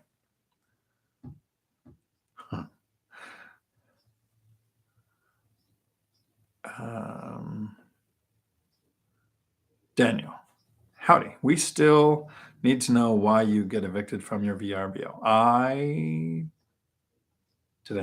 Me and Zuber made a video on his channel.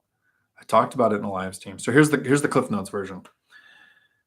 The owner of the VRBO didn't want to pay a $40 background check on me to the HOA. So I showed up, and apparently I'm the third or fourth guest where the owner didn't do this. $4,800 for 39 days. I wasn't sure if I was going to stay shorter or longer, so this was the first VRBO. The Golden Girls, 3 women in their 70s or maybe 80s, showed up at my door and escorted me off the property and basically evicted me. And yes, I probably had legal right to stay, but who's going to tell 70-year-old women no? So I left.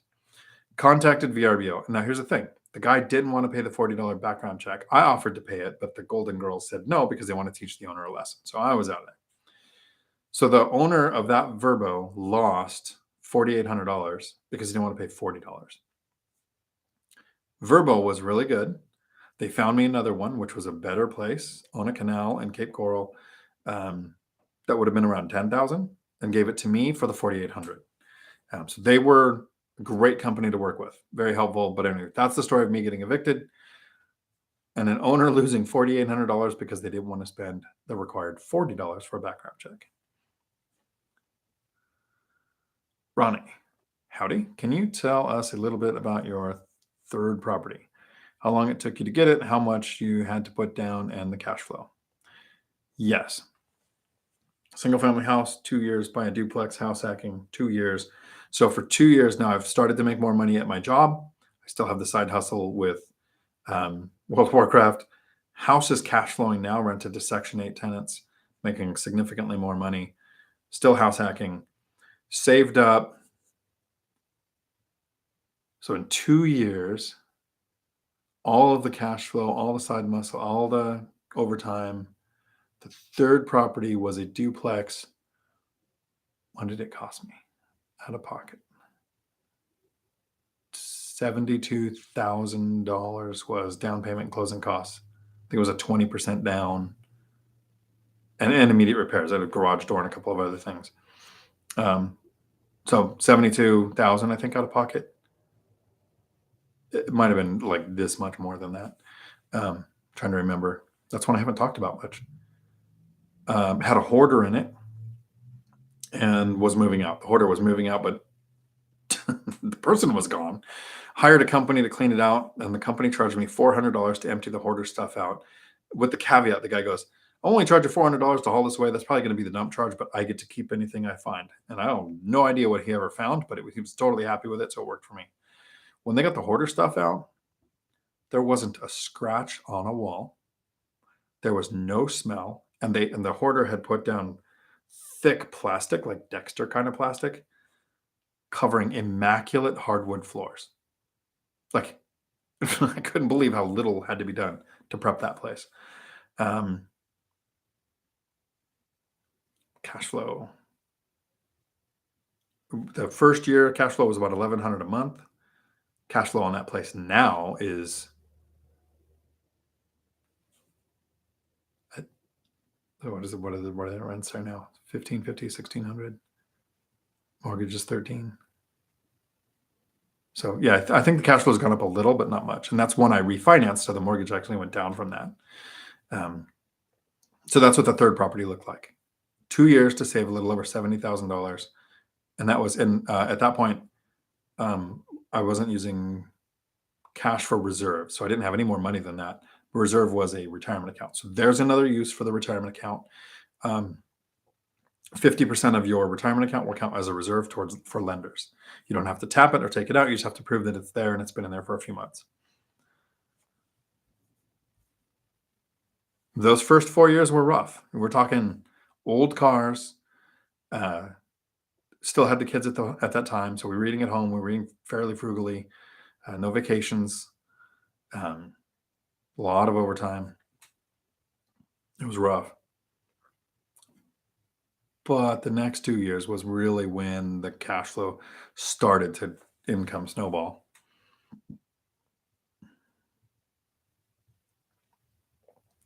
And yes, Chester, for 2 instances.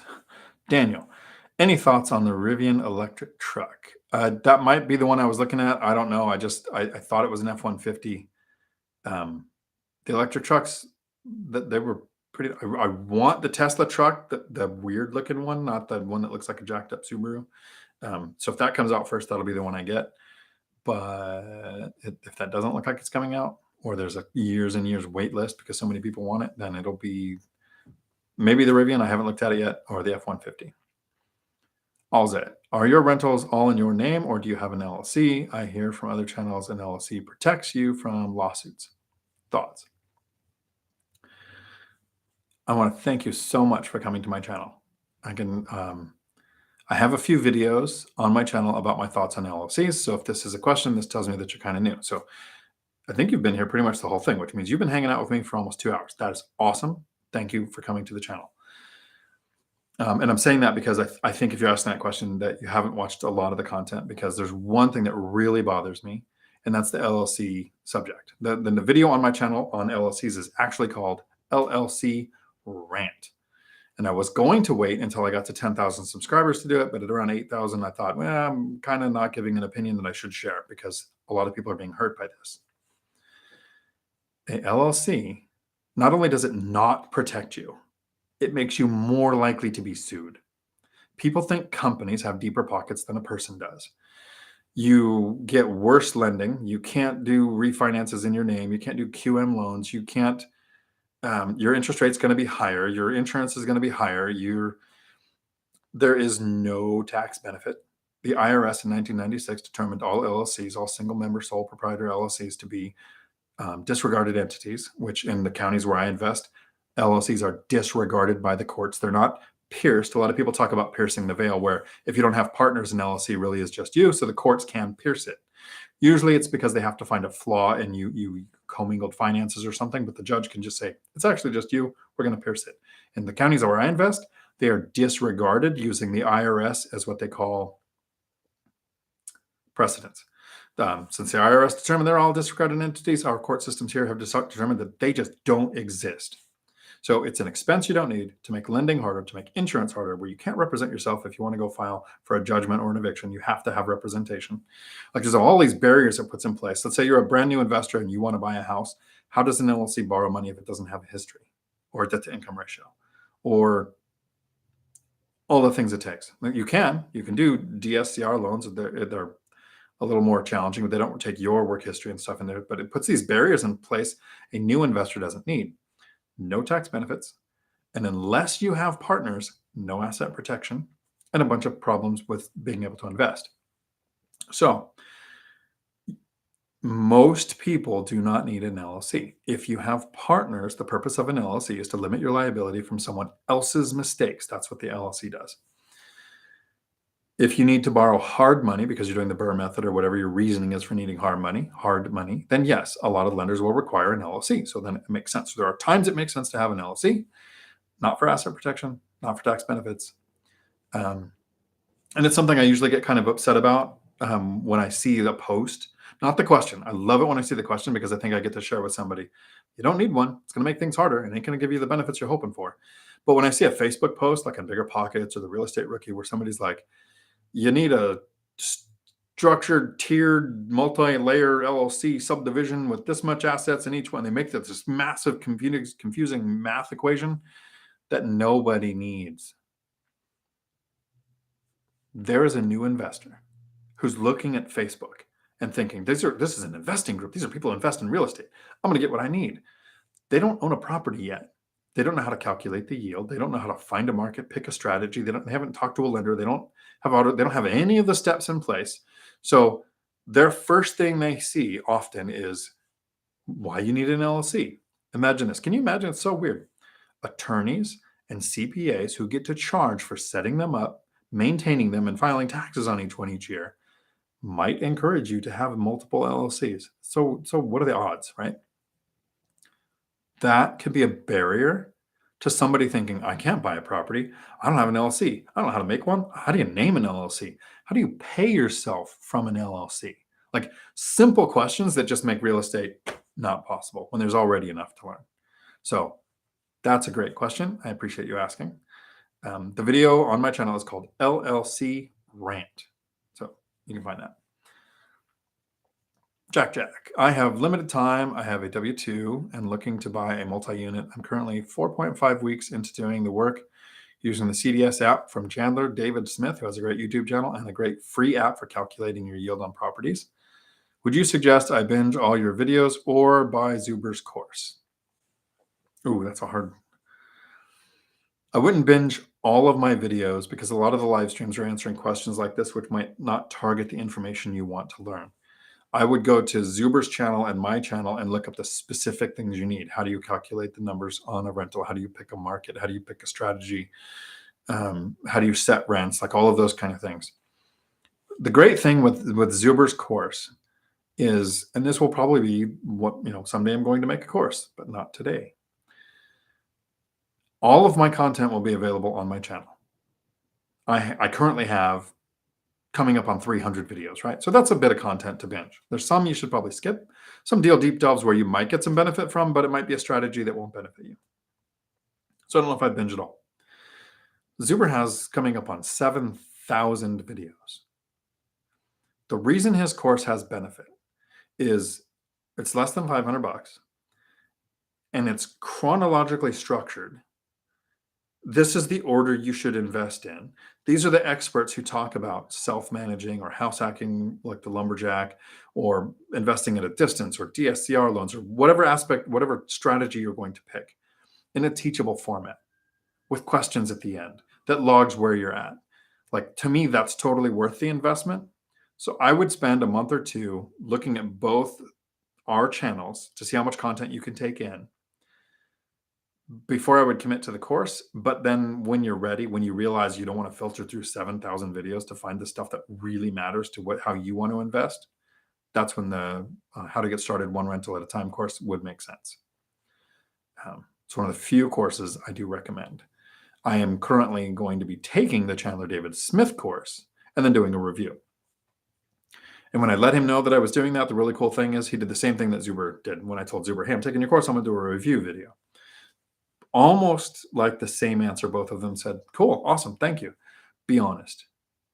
Like neither one said, cool, can you talk it up? Can you make it sound better? They just said, be honest, which is what you want when you're going to do a review on something. Hopefully you're not more confused at the end of that answer than you were when you asked the question. Tiffany. Hi, Dion. It's Tiffany from the Rookie Group. Howdy. I gave you a shout out as one of the resources for getting systems in place even before your first house hack. Awesome. I appreciate that. I mean, that's actually where this channel kind of came from, as I was answering questions in the Real Estate Rookie group and the BiggerPockets group.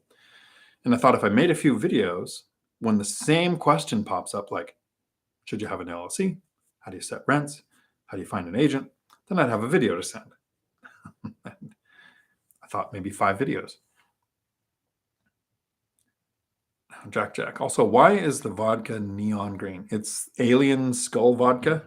So, I don't know, it's probably got food dye, or is this modern botulism probably makes it green. Chester, up to you. It's time cost trade-off. You'll get to the same point, but it depends on how many videos you want to watch. I agree. North Colorado Dawn, 4 fourplexes will gross $24,000 a month. There's 7 properties and gross $12K. The cool thing with fourplexes too is, let's say you can have 10 mortgages in your name. If you have 10 single families, that's 10 units. If you have 10 fourplexes, that's 40 units. So I'm trying for 3 and 4plexes now. I've been looking for a fourplex for a little over a year, and last year a duplex popped up that was the right price, the right yield, in the right area. So I bought the duplex, pushed back the fourplex a little bit further. Buy the deal that makes sense. Indy, thank you. I'm in his course and working on a spreadsheet each day. I appreciate the clarity on what I am learning. I so appreciate you. I want to learn as long as needed before I leave. Awesome. The really cool thing with the spreadsheet in Zuber's course, and if you take the course, you get the spreadsheet. It was a cool thing to learn that if you put a property on there, the same property 6 times, and you have a column for property, interest rate, price, rents, utilities, whatever is on his spreadsheet. I forget all of the columns. And then you change how many years the mortgage is. It tells you what happens to the yield, or interest rate, or down payment. Like, you could have that on there 6 times or 10 times if you wanted to, and change one thing and then watch what happens to the yield at the end. That was worth taking the course itself to get how that spreadsheet works.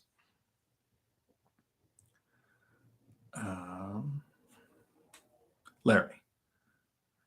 And just so anyone knows, if I ever kind of skip over something you said or a question you had, please just put it back in. Chat moves around, so this isn't the best format for this. Larry, would you consider mixed-use deals which has 1 storefront, ground floor, and residential apartments above, or is having 1 commercial unit a deal breaker? It would depend on the debt structure. I don't ever want to do anything that isn't fixed-rate debt. After COVID, I'm not real interested in commercial because I think we have a surplus of commercial places now, so rents are going to take a serious hit over the next couple of years, but we have a shortage of housing. So currently, I think you would have an opportunity cost that if you invested into your commercial property, you're putting it at risk, because they're, in most areas, not all, so know your local market. In most areas, there's a lot of companies that are now working from home, or you can shop online, or whatever the change has been, so they don't need the storefront as much. So those rents might be reduced. Versus residential, where in the last 10 years, we've built a fraction of the number of houses that we did each 10 years before that. So there's a housing shortage. Don't invest needing a rent increase for the deal to make sense, but I anticipate rents to continue to go up. We are still seeing record wage inflation, and we're 2 hours into this, so I don't think anybody that works at my company is watching anymore. Last year, we did a 10% increase to wages. We did 5%, and then a few months later, we did 5% again. This week, we're announcing up to a 20% increase pretty much across the board. We're doing one-on-one interviews, and people, based on performance and skill sets and where they're at and all that kind of stuff, they might not quite get the 20, but that's a huge increase. So companies are still seeing record wage inflation, which is going to cause more inflation, which causes prices to go up. So, Rich, the best advice I've got from the amigos is to do the work and go slow. There will always be a deal. Yep. And anytime you miss a deal, you don't miss your shot, you miss that shot. The next one's right around the corner. I'm also working on the 6 steps that you give to move forward.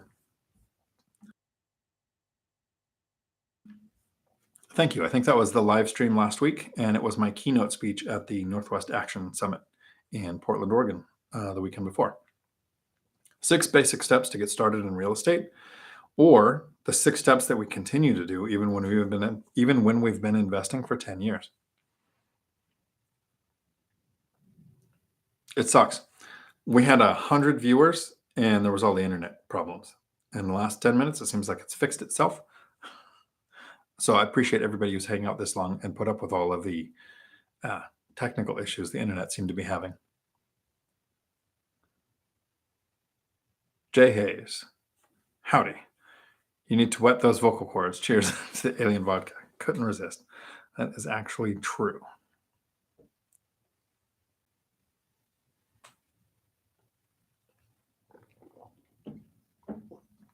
My daughter is older now, and I'm very proud of the human that she's become. But she was 14 or 15, and she taught me one time. So a friend of mine, Craig, thank you, Craig, for being weird, taught my daughter, who was 14 or 15, that when you take a shot, there's a trick to not making a face.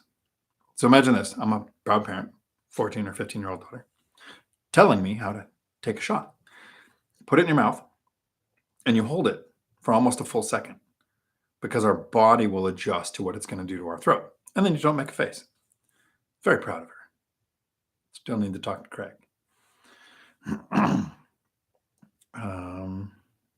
Chester. Rich, exactly. The deals are coming to us. Yes, they are. Well said, Chester and Jack. Thank you. REI Stoners. As a first-time home buyer, what type of insurance should I be looking for? I recall you saying you would only use it in a total burn down. I have a video on live stream, I think 2 weeks ago. So it's a recent one where the first 10 or 20 minutes is talking about property insurance mistakes. So when you buy homeowners insurance, that's what you're getting. Whether it's a single family, a small multifamily, and you're going to house hack or you're going to live in one of the units, it is property insurance.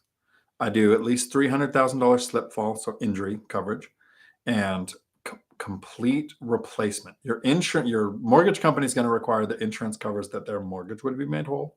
I want to be made whole if there's a complete burn down. So building replacement, which will cost a little more, but not a lot. Enough for it to be worth it. Highest deductible possible. I never want to use an insurance claim unless it literally is somebody broke a major bone or the place burnt down. And the quick example is in 2006, I owned a house. I wasn't an investor yet. It was just a house, like the white picket fence to raise the kids in kind of house. And the neighbor's tree broke the windows and a sliding glass door, which I replaced with French doors.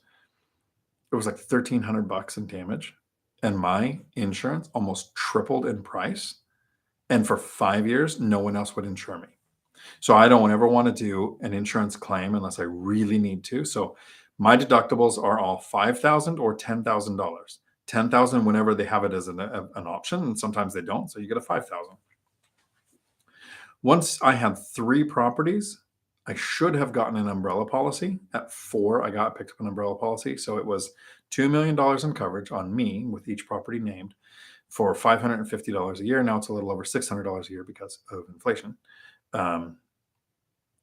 So if it's your first property, I don't know that an umbrella is going to help you yet. But once you have 2 or 3 properties, instead of something like an LLC, which is what I forgot when I was talking about my Llc rant, is there are 3 ways to actually have asset protection, which is at the end of that video, the Llc rant. One of them is insurance. So homeowners insurance. It's going to cost more when you live there because the insurer is also going to require that you insure your stuff. Even if you're like me and you don't have much stuff but a computer, right? Because I like to travel so much, everything I own should fit in the backpack, maybe 2 bags. That's the most I've ever taken, even for like a 2-month trip somewhere.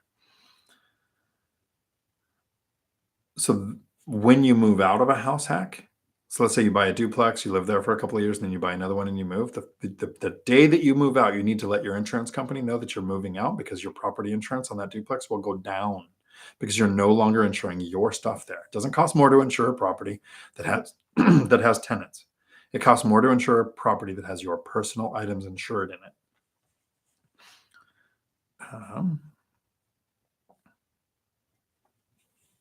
Daryl, howdy. Recommend the quirt. Quitters have a trade or skill they can pay themselves a salary to pay bills. Quirt. You lost me. Unless it's something off the map by me and you're trying to get me like Lumberjack did. All's it.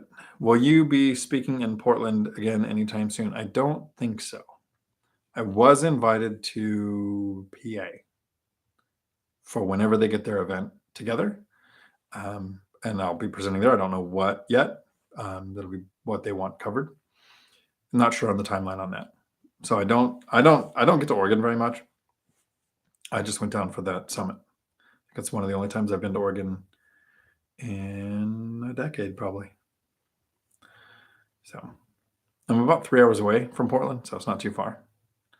Daryl, we always throw our sweat equity into a deal you can pay yourselves. Cool. So we are at 2 hours. We have had massive internet problems tonight. I'm going to give it a few more minutes to see if more questions pop up, unless my thing is frozen. And we might have a nice short live stream tonight.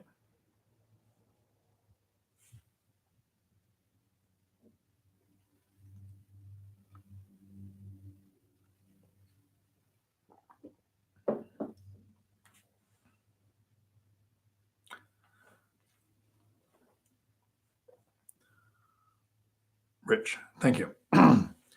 Loco Eddie, what are your thoughts on appliance insurance? I don't have it, but I'm all in Class C properties, so my appliances are fairly cheap. Refrigerators are $700 or $750. Dishwashers are $300. I don't supply washer and dryer, although I do have an old set that tenants can use if they don't have one. And I just say a previous tenant left these behind, and I don't maintain them, but you can use them until you get your set. It's only happened once. I do provide a range. I don't provide a microwave. So the insurance to insure my appliances would probably cost more than the appliances. If I had Class B or Class A, where you have a $3,500 refrigerator and super expensive whatever's, maybe. But remember, a warranty company or an insurance company's job, they have positions that exist to try to not pay claims. So for me, it's better to have reserves and the cash flow from the rentals pay for those type of things. When you're buying a property, 10% is set aside for, in my metric, 10% is set aside for repairs and maintenance, 5% for vacancy. So 15% goes to the side to take care of problems like that. To me, that's a better insurance policy than buying an insurance policy. Cool. I think we'll be able to wrap it up there tonight. I want to thank everybody again for putting up with the internet issues, because that sucked. Ozet, when you are shopping lenders, are you asking general rates, or are they looking at your credit, then giving you an estimate? So there's a video on my channel called How to Get the Best Interest Rates. Here's the Cliff Notes version. Order of operations for lending. And thank you for everybody. If everybody's taken off, you probably heard this one too. I start with a major lender, Bank of America or Wells Fargo, because they have the most standardized criteria. So if you can qualify for their loan product, most other lenders will know that you are going to qualify for theirs, because the banks are the most standard. I get their offer in writing. So they have done a credit check, usually. When you have your credit checked, you have 30 days to check with other lenders, and you're not going to get a second hit on your credit. You're going to have 500 lenders check your credit. You're only going to get one ding to your credit score. So that's your window of opportunity. They encourage you to shop rates. But I've very rarely ever had another lender run my credit. Take their offer in an email, so a written form. Then I go to Guild Mortgage, Fairway Mortgage, local credit union. Now I'm going to be doing Convoy Home Mortgage, not the Mortgage Guys team. So I'm going to check with other lenders. Here's what the major bank is offering me. Can you beat it? Most of them look at it. They know the bank has run my credit. They know that I have the income, the debt to income ratio for the bank to qualify for me for this. So they don't do any paperwork really, other than they go do the used car salesman thing where they say, I'm going to talk to my boss and see what we can do. They come back with a estimate sheet saying they can either beat the rate, because you're not always worried about the rate. The rate is one thing. Sometimes they beat you can buy the rate down by a significant amount with less money. They'll be the first to point out their appraisal fee is off, their mobile notary is off, whatever fee that you can go back. If they can beat it, and for the first couple of mortgages, nobody beat Wells Fargo. So my first couple of mortgages were all done through Wells Fargo. Then after my third one, Fairway Mortgage started to beat it. So Fairway has had all of my mortgages and refinances since then because they were able to beat the bank. But have honor, since the bank did the work and gave you this, that person took their time, that representative that you're working with. If the other lender will beat the bank, you take that offer in writing back to the bank to give them a chance to keep your business. Sounds like a lot of work. It's 3 or 4 emails. Think about when you have a $5,000 deck project done. You're probably going to talk to 2 or 3 contractors. You're going to get 2 or 3 quotes. You're going to make sure to invest your money the best way for the best deck for the best price. Why wouldn't we do at least 3 or 4 emails for a 30-year commitment for several hundreds of thousands of dollars?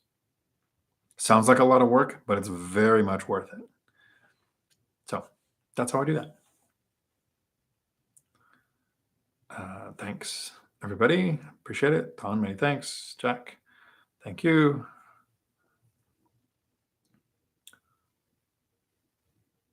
Clint, just thought of this. Cool. I'm hanging out until the questions are done. REI Stoners, when I'm running my numbers, should I call an insurance company and give them a list of the houses I'm looking at for that day or have them run them all? No, what I do is I learn what an area average insurance quote should be. So you might want to get quotes for a couple of houses. This is where I'm looking at. This is the address. They'll ask you things like, what type of flooring? Is it subfloor? Is it pad? Is it got a basement? Is there a trampoline? Is there, they'll ask you all those kind of standard questions so you kind of know what matters to the insurance companies that you're calling. Once you've looked at a few, you'll understand who in your area has the best rates. And then there could be a wide swing from $400 a month to a year to $5,200 a year. Like same insurance, same company. It was the different provider going to the same insurance underwriter. There was thousands of dollars of difference. Once I figured out that in my area, so you're here in Washington, outside of King County, generally single family house is going to be $400 or less. Duplex is going to be $600 or less. Triplex is going to be $9. Fourplex can be up to $12. Basic, average deal. Where you live is going to cost you $400 a year more. So while you're house hacking, add 400 to those numbers that I just named. And we were at the 12-minute mark. So 2 hours and 12 minutes in to hear those numbers again. Once you learn that average, that's what I run in my calculations.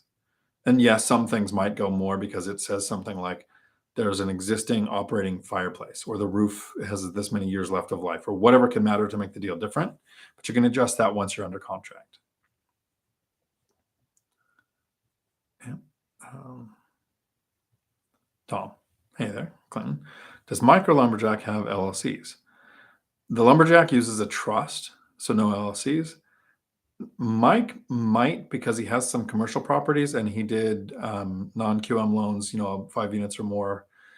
So Mike is very smart, smarter than me. He doesn't talk about LLCs because there's a fine line when you're creating content for YouTube.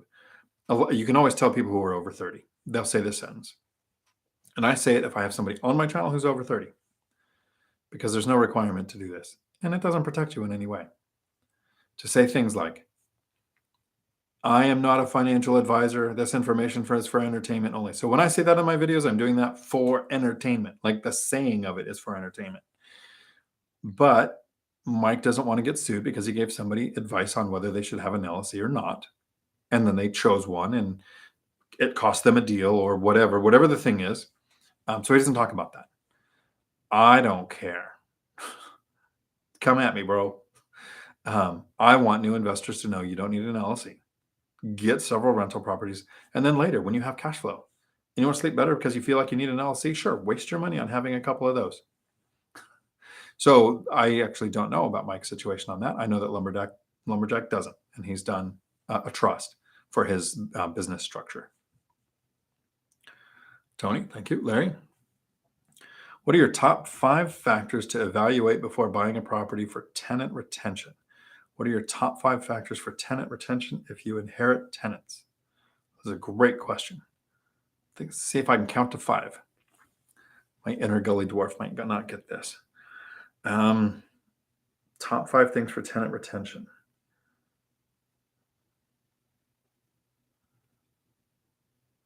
The thing that matters to me the most about the property is proximity to economic drivers. So the first one is, are there multiple sources of tenants in the area? Because tenant retention, if you have a 10-plex, 10-unit apartment complex in one area, and then the one big company around there goes away, you could lose all or half your tenants all at one swipe. But if you buy 2, 3, or 4 plexes that are all 10 miles apart from each other near things like base, port, college, hospital, beach, lake, Boeing or Amazon terminal, or a population of 100,000 or more. So like those are my top economic drivers that I'm looking for. Then I look for, generally up till now, 4 units or less, because it's more like a house than a unit. And a unit is apartment. Even my 4-plex, they're townhome style. So you have your own area, your own garage. You don't have anybody living above or below you. So I like side-by-side units. Are all my properties that way? All my properties are side-by-side. No tenants live above or below each other currently. But if there ever was an over-under where the yield was good enough and there was enough economic drivers and everything else matched, that's just one of my wishes. I'll give up 1 or 2 wishes as long as all the others are there stronger. So economic drivers, side-by-side units. I want washer-dryer hookups inside the units, because anybody using shared laundry or a laundromat is just waiting for a place to open, because that sucks. So those are 3 right there. So economic drivers, side-by-side, washer-dryer. I like 2 bedrooms or more with a garage, because I don't invest really close to colleges where I might rent single bedroom out better. And I don't do traveling nurses yet where I might do better with that. But I want more space, because more space equals more stuff, so less likely to move. And then the 5th thing is I want it pet friendly. When possible, I like fenced off yards for each unit so that they can have pets, because people with pets do not like to relocate an animal. And even if the human moved with the animal, that's still a pet relocation. So that's my top 5 on tenant retention. There was a second part to the question. Top 5 factors for tenant retention if you inherited tenants. So I have top 3. There might be 5, but I know 3. So when I inherit tenants, which means you bought a property that had tenants in place already that you didn't get to screen. So you don't know credit score, you don't know eviction history, you don't know work income, you don't know any other stuff that matters. You are bound by the existing lease. In most places, the lease is between tenant and property. It doesn't matter who the owner is. So when you buy a property, if there's an existing lease, you can't force any changes until that lease is over. Unless you're doing an owner occupied, then you have to give 90 days notice to give them a chance to move before you move in. So there is that. You can do cash for keys too. You can willingly have both sides break the lease. If you have month to month, I don't do the binder strategy, which is where I get the tenants to request a rent increase for 2 months, because I want to do a couple of things. First, I want to find out if I want to retain these tenants. So what is your best retention tactics for the tenants? The first thing is, do I want to? And I do that by looking at these 3 things. Since I didn't get to vet them, I don't care about their credit score. I don't care about their work history. I don't care about their eviction history. What I care about is, do they pay their rent on time? Do they get noise complaints? Or do they call me for super trivial things? Those are my 3 determining factors on whether I want to keep a tenant or not. But then things I do to retain the tenant. 3 things. It's the rule of 3. It's kind of like being a cop. You have 3 rounds, 3 feet, 3 seconds. It's the rule of 3s. First, for a tenant retention, is I do upgrades. I put in motion sensor LED lights on the exterior. I replace the porch light with it. So I'm not adding a new light. I just replace the porch light. So the tenant still has a switch. They can have it on and off whenever they want, but they can leave it on and have it motion sensor LED, super bright, 30 years without having to change bulbs, low energy usage for the tenant. So it's an improvement. And I replace the locks.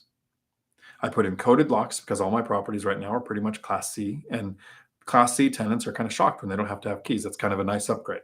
I like it because I've never had a tenant lockout, because I do both exterior locks, and one battery dying at the same 2 at the same time would be super rare. The battery locks I use are Schlag. I have a video on my channel called the locks I use on my rentals.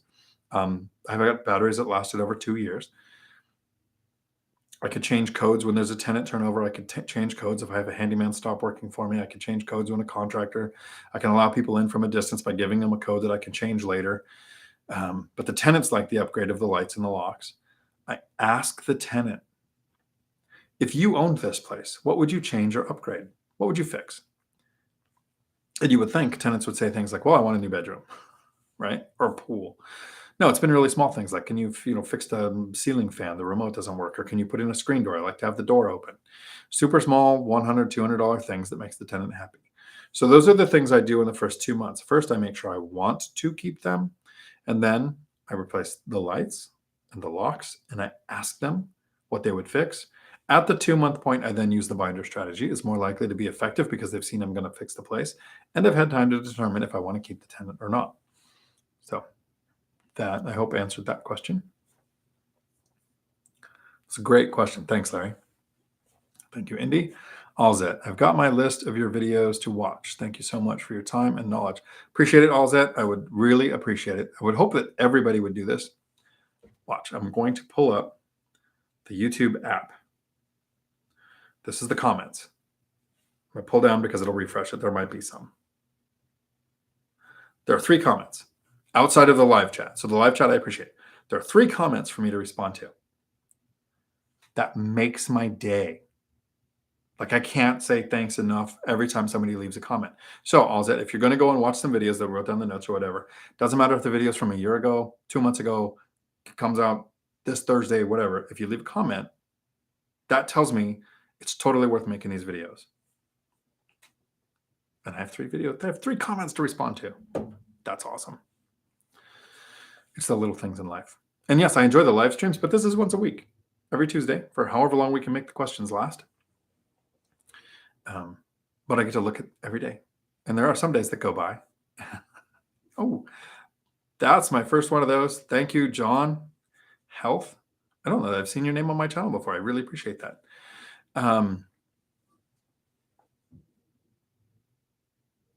Totally threw off the Emperor's Groove. I like the live streams. I like the interaction, getting to answer questions. I really like the comments because I get to interact. And the questions that you guys ask here in the live streams and the questions you ask during a video tell me sometimes I haven't been clear enough, so I need to make a video on a specific topic. It tells me a topic I haven't even thought of that I can either do a video on because I know it, or I can research it. Or I've had people come on that have done things that I don't do, like Millennium Mike invest at a distance. I have not done that. So I like to have him come on, talk about how he picked his market, how he found his mentor, how his numbers work, why he house hacks an expensive area, but he invested at a distance. Knowing to look for things like that comes from people answering or asking questions and then leaving comments, which I'm totally happy. There was 3. That's exciting. Okay. I know it shouldn't matter. Like there's literally 100 comments here that I'm interacting with right now in real time, right? But I might be at work and if you're from my work and you're watching this, it's never with you, but there might be the most boring Zoom meeting on the planet happening. And I could check my comments and talk to somebody in the real estate world. Awesome. REI Stoners, we are running numbers in Pierce County and Thurston County right now. Thanks for the knowledge. Awesome. That's the 2 counties I invest in. I think we met face to face. We've talked to, you should know those are my 2 counties that I invest in. Did you find an agent? Because I have a couple I think I recommended. I might have emailed you their contact info. John T. Health. Thank you. Good evening. North Colorado Dawn. You have 7 LLCs and they are a PETA. I agree. One trust. Trust, great idea.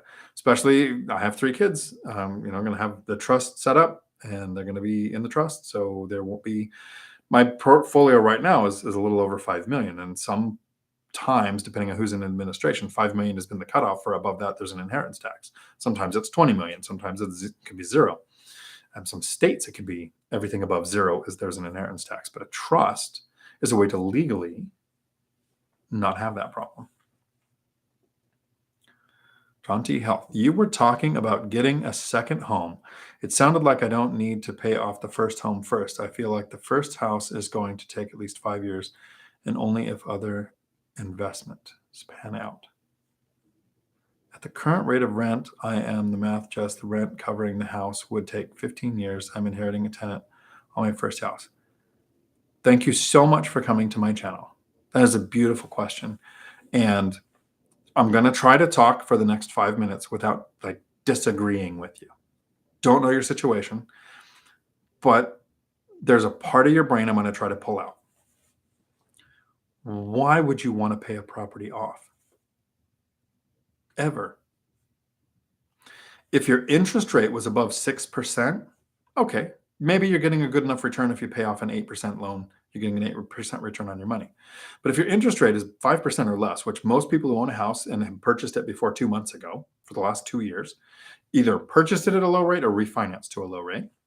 So if your interest rate is below 5, every penny that you can save and invest in another property, my goal is to get to a minimum of 10 mortgages. I have 6 mortgages right now with 7 properties. I have 1 paid off because between 2014 and 18, banks were only letting you have 4 in your name. And I'm single, so I couldn't do the 4 in my name, 4 in a spouse's name, right? So I had up to 4 mortgages. When I got to 4, I paid one off. Paid off it was the debt avalanche and the debt snowball. Largest interest rate, smallest loan. So I paid off the single family house. And then I was going to get another mortgage paid off, So I totally get that. But I was going to be at 4 because banks limited you that. Then 2 things happened. Interest rates dropped below 6% for the last 4 years. And the banks changed it to where you can have 10 mortgages in your name. So I started adding mortgages on a triplex and a fourplex and then a duplex. So now I have 6 mortgages, 7 properties. I want to get to 10 mortgages in my name. If the interest rates are above 6%, there might come a time where if I can't find a good enough deal, I might pay off the debt. But having a paid off property means nothing to me. I would do a 1,000-year mortgage if it was an option. When you have a mortgage, you have this thing called, you don't want to be over mortgaged. So I'm being a little facetious, right? You want to have that, but you don't want to have too much. I don't want to be over 70% levered. So if I owned $10 million in properties, I would want $7 million in debt. That amount of equity would allow me to handle a rent reduction if there ever was one, which in my life I have not seen, not even in 2009 and 10. Rents went up in my area because people lost their houses to foreclosures, which made them renters, which increased demand for renters. So more demand, higher rents. But I'm planning for worst case. If rents dropped, and I think 10% is reasonable. Something can happen that would do that. But I plan for a 50%. Right now, rents could drop by 50% and I still wouldn't be paying out of pocket. Rents coming in every month is over $24,000. It's almost $25,000 now after the binder. Principal, interest, taxes, insurance, and setting aside for repairs, maintenance, and vacancy is a little less than $11,000. So there's from 24, it can drop to 12, and I still wouldn't be paying out of pocket. I'd still be setting aside for repairs, maintenance, and vacancy. With debt, with the mortgages. And if you're familiar with Dave Ramsey, and he's got 3 great steps. The first one, the second one, and the 7th one. Every step in between is designed for somebody who doesn't want to invest in real estate. And I don't want to say he's wrong, but he invested with 90-day debt. In 90 days, his debt would reset. So if he couldn't refinance or close the deal, he would go bankrupt, which he did. I only invest with 30-year fixed rate debt that can't be called. I'm interested in 40-year fixed rate debt right now that's being offered by Convoy Home Mortgage, where 10 years is interest only, then 30 years is the amortization schedule. Because I invested for cash flow to make work optional. It took less than 10 years.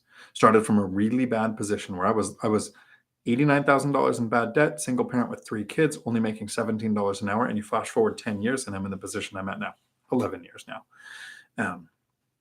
Time flies. Work is completely optional. Literally, the name of this video was when to quit your job. There's 3 things that I consider for quitting your job, which are at the very beginning of this video for 10 or 20 minutes.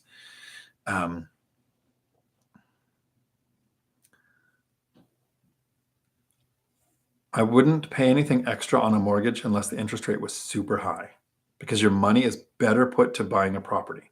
There's also a video on my channel on multiple mortgages, how to get more than 1 mortgage. Once you have rental income for 2 years, your debt to income ratio becomes almost completely irrelevant. Your salary almost becomes irrelevant. Lenders have told me after the first 2 years, you can buy a property no matter the price. Literally, there's no limit. You just got to save the down payment. And so if it's a house act, the down payment would have been 5%. In some years, they went up to 15% for a duplex or, depending on it. But a single family house, it was always 5%. Unless you want to go FHA, then it's 3.5%, even all the way up to a fourplex. But no matter, as long as you could save the down payment, you can buy a property because they're factoring in 75% of your rents from every rental that you have into your debt to income ratio. And if you have 3 months or more remaining on most of your leases, they'll look at the rental income of the property you're buying into your debt to income ratio to buy it. So for me, there's no reason to pay off the debt as long as it's creating the cash flow. Some people think I would really like to have a paid off house. Then you have debt equity. There's 2 investors who are really successful. Matt the Lumberjack Landlord and Michael Zuber from One Rental at a Time. Both of them have over 100 units. Both of them are doing way better than I am. Both of them have suggested to me that when rates were low, I had a paid off single family house, which I still have.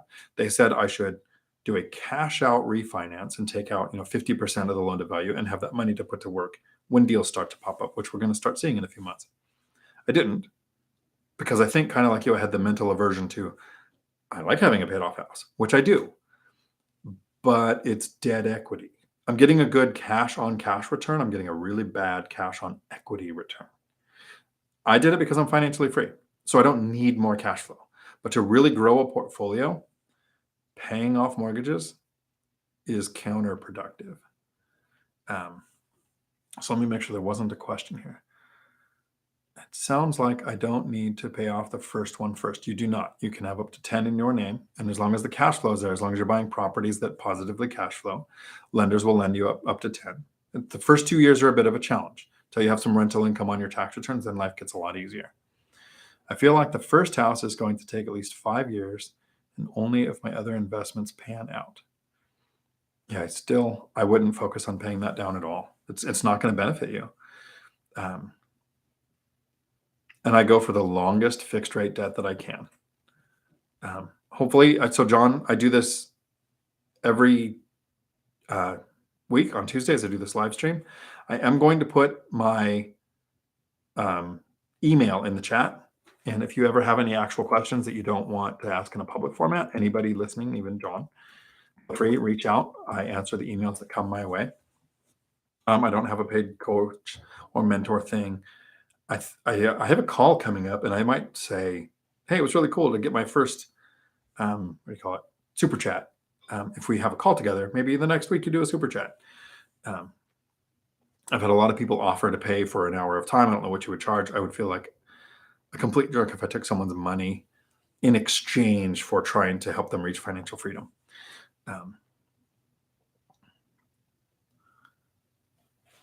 And then, where was I at here? Hopefully that helps, John.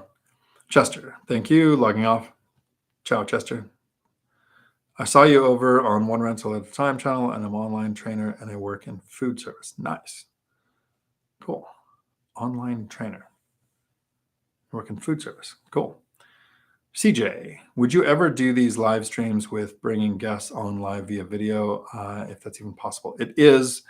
The Lumberjack Landlord is going to teach me. He has the upgrade. I have the upgraded Zoom. He has the upgraded Zoom, but my Zoom is often used for the truck driving school. My instructors use my account to do our training, so mine's not always available. So Matt and I are going to be doing one. We've done one before on a holiday where the 3 amigos got together and did a live to answer questions. So I'm going to do it with Matt.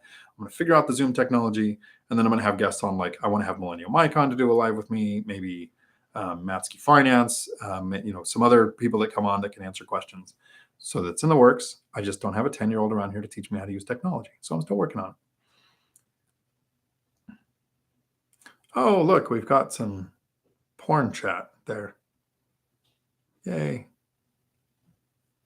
Only 3? That's disappointing. Jared, howdy. Thought I heard you had a property in, is that Wyoming or Wisconsin? I don't know, because I went to school in America. We don't learn that kind of stuff. What county is it in, if you remember? I don't have one there. I talked to, what is this name? I hate my memory.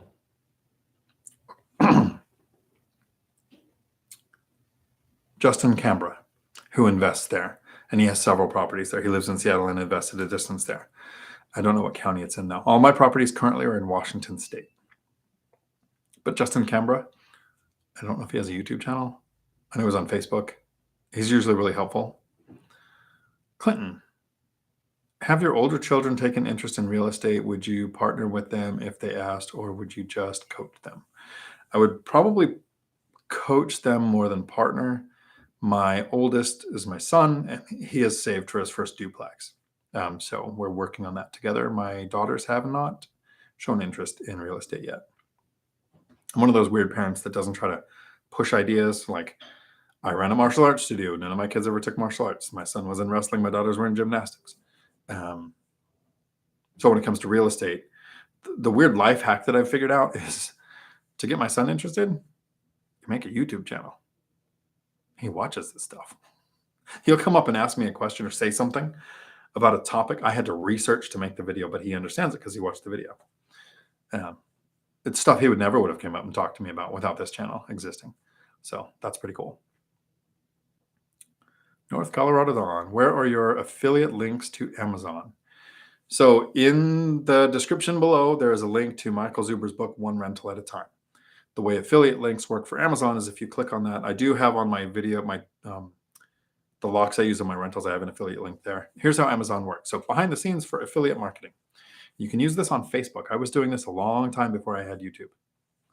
You put up a link for something that you get on Amazon once you make an affiliate. Now all you have to do is be a Amazon Prime member, sign up for their associate program, and you put a link. So if, let's say one of you goes down and looks at that book of Michael Zuber's, One Rental at a Time, or 15 Conversations with Real Estate Millionaires, and you look at it, for 24 hours, there's a cookie on your computer. And anything you buy off of Amazon, I get a percentage of. Doesn't cost you an extra penny, doesn't make you spend any more money, but the person who drew you to Amazon, who made you more likely to see Amazon and make that purchase, gets a small percentage of what you're buying. That's called an affiliate link. And they're in the description below. I also have some coming out for possibly the Ridge wallet, if it doesn't suck when they send it to me.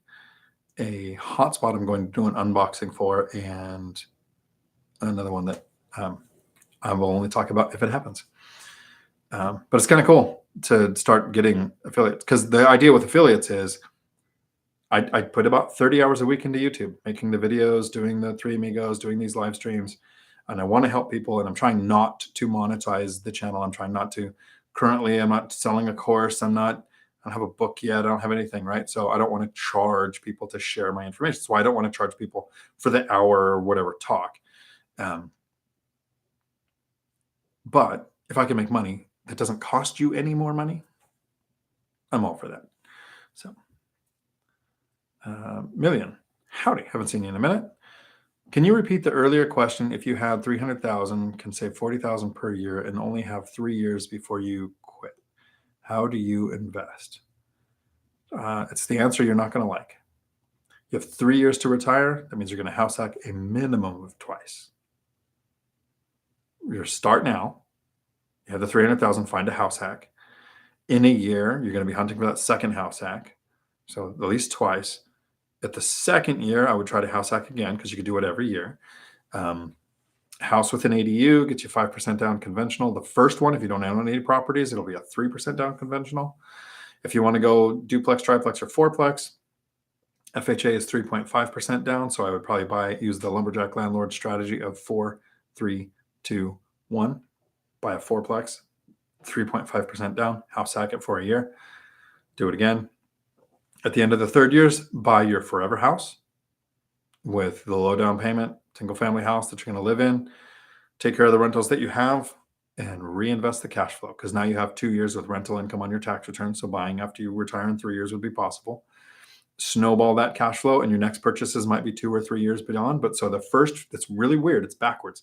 The first couple of years of your retirement might be tighter than after the 5th or 6th year, because you're still snowballing the cash flow. And every time you acquire a new cash flowing asset, you're increasing your monthly income, your ability to save faster, to buy more assets. And then you're going to find out what is your freedom number and when have you hit it, and then invest. You're still going to be generating money that you might need to invest. That's what that would look like for me. And every reason right now that you're thinking why you can't house hack is probably the reason why you should house hack. REI Stoners, we are talking to a lender again now that I have been working for a couple of months. Good. Crossing our fingers as we get good news. Awesome. I earned a like. Thank you. Drawn Health. Wow. I live in Canada. I never thought of this. I locked in a pre-approval at 3.4%. I see some other questions. I appreciate your 5 minutes. I was able to catch it. I have to go, but this is fascinating. Awesome. Thank you. Super happy that you came. And that's that's so funny. The first stops in for a minute, does a super chat, and has to bail for work. Hopefully, I helped him with my answer to the question. Waleed, howdy. When using the binder strategy with different tenants at the same property and they ask for a different price increase, what do you do? My goal in the beginning is to start with the tenant I think that is going to ask for the highest increase. Because most tenants, after you talk to the first tenant, I will share what that tenant requests the increase to be. Almost every time so far, they've asked for the same. Tenants can pay different rents, and people have different negotiating strengths. I would probably use the first tenants as a baseline.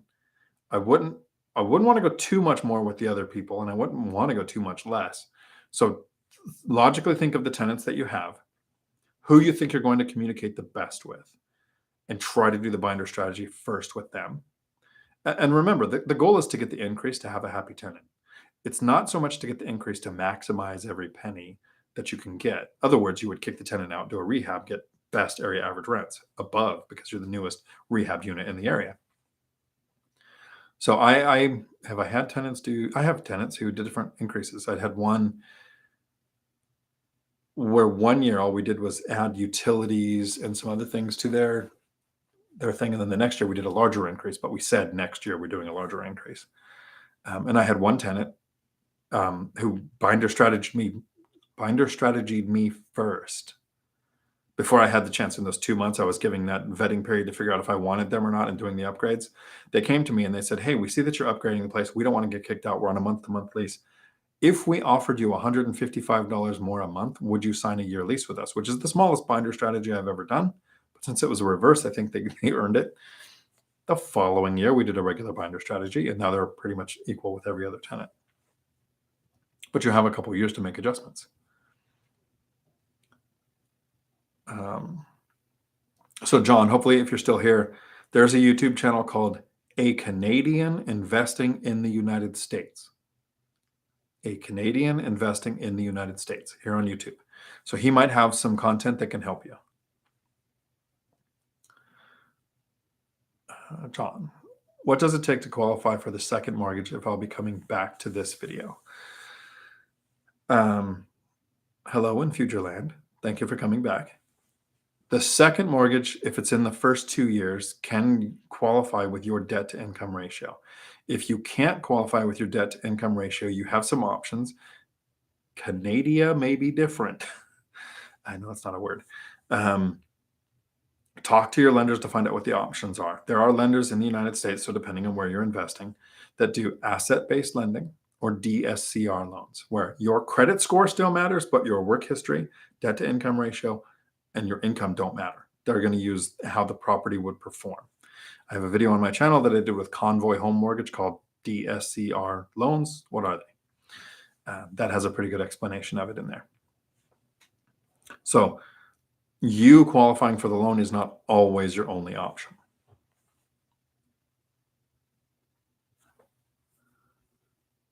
And then the chat moved. CJ, is there a reason you buy your trucks outright just for comfort or because you can, or any reason not to take a loan out, especially with new car loans, usually under 3% these days? Just curious. And also, since you got some spam in the chat, I think that means you made it. So generally, I don't want to pay all cash for a vehicle. I want the income from the rental property that I call the vehicle property to pay the payment with a low interest rate or zero, to pay the insurance, to pay the registration, and to pay the upkeep. Right now, it's about $1,400 a month coming in from that property. So that's kind of my limit on what I would spend on a property, on a vehicle. But this is really, and I like to give content like, this is repeatable. Here's how I find my deals on the MLS. Here's how I do my lending. Here's how I run the numbers. Like, that's all repeatable. My truck that I have now is a one-off. Found out that a guy in Arizona was going through a divorce, needed to sell a truck, needed to get rid of it.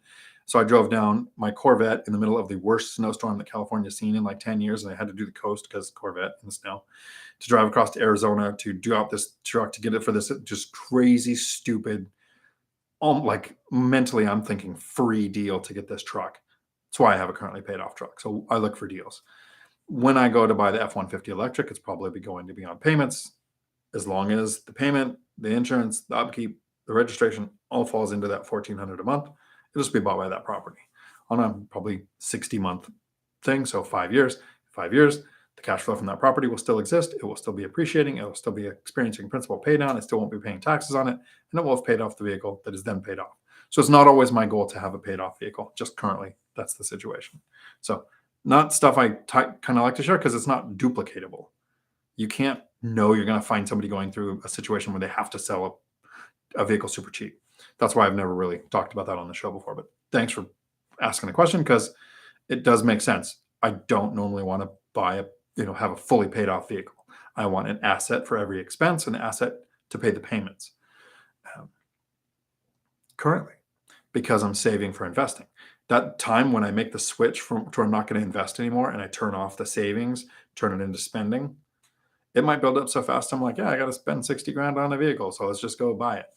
Don't care about the payment thing. But that is comparing year 15 or 20 to year 10. And we don't want to even compare year 10 to year 1, right? And most of the people I'm talking to are in those first 2 years. Not everybody, but some.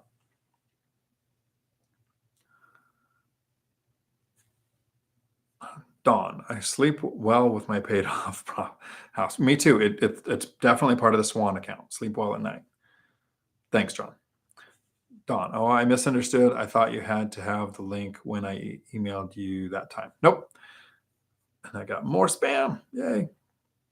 So I have it turned off on mine to where you can't put in websites like .com or anything like that. So the WhatsApp scams can't come in, and usually the porn stuff, but sometimes they're creative.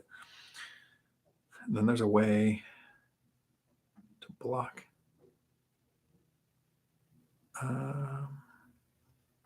Block or report. And what we do, pornography. There you go. Huh.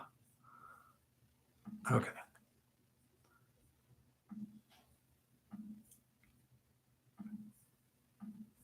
Hey, look at that. I got rid of some. I'm not going to get rid of them because some of you might need a porn link.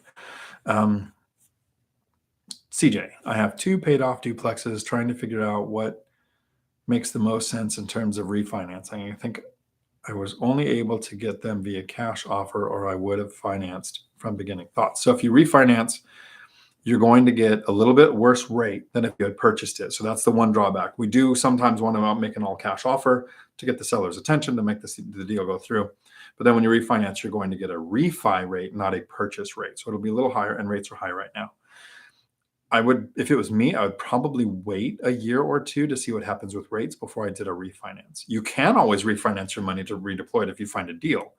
You're just going to have a higher rate, which you can refinance in a couple of years if rates do go down. So both of those are good options. And there's something really cool. Hopefully you've heard it before, because I say it sometimes on my channel, that my daughter told me. The one who taught me how to take a shot without making a face when she was 14. So proud. It's really hard to make a decision when both outcomes are positive. Is a nanosecond of brilliance from her. She's an amazing person, but that moment I was like, oh, I'm write that down. I'm gonna use that. Both options are good. You have the cash flow without the debt. So all you're doing is setting aside for repairs, maintenance, vacancy, taxes, and insurance. The rest is cash flow. Recycle that, add that to your investing pile so it builds up faster. Or if you know you have a deal where deploying the funds would justify the debt on the existing asset and the new asset, you can do a cash out refinance. You're just going to have a higher rate and refinance later, or you can wait and refinance once rates come down, if they do, because my crystal ball is too far away for me to tell you if they're going to come down or not. That ADU guy, howdy. If you are interested in watching some really good videos on ADU construction, best options, how to maximize cash flow, I've recommended this channel to several people recently. That ADU guy is an awesome channel, specifically on ADUs and some strategies to make deals instead of finding deals. So thanks for coming to the channel. Any of you guy, like that you stopped by. We should collaborate, make a video. My email is right above yours in the chat. Send me a message. Miss Noinomo. No. I love what you've accomplished. One of my biggest obstacles is the fear of failure and being in a terrible situation of living in one's car or something. Any advice to combat the poverty mindset? I'm going to amplify the poverty mindset. I'm not going to combat it. If you don't have investments and you haven't jumped into real estate and you don't have cash flowing assets, that means that what is stopping you from living in your car is your job. A single source of income that can be taken away due to something outside of your control. Marine Corps didn't want me to reenlist. They were downsizing after Desert Storm. Police department downsized after 2008. I got laid off with qualified officers. I was working at Oak Harbor Freight Lines making $115,000 a year, driving a local truck, super happy they went on strike. Like something can happen that takes away your income. My rentals, each one cash flowing a certain amount, are spread out. I can diversify by being next to different economic drivers. I've got diversified tenant base, 1/3 in the military, 1/3 Section 8, 1/3 working or retired. So a pandemic, prolonged government shutdown, or stock market crash won't impact my entire portfolio.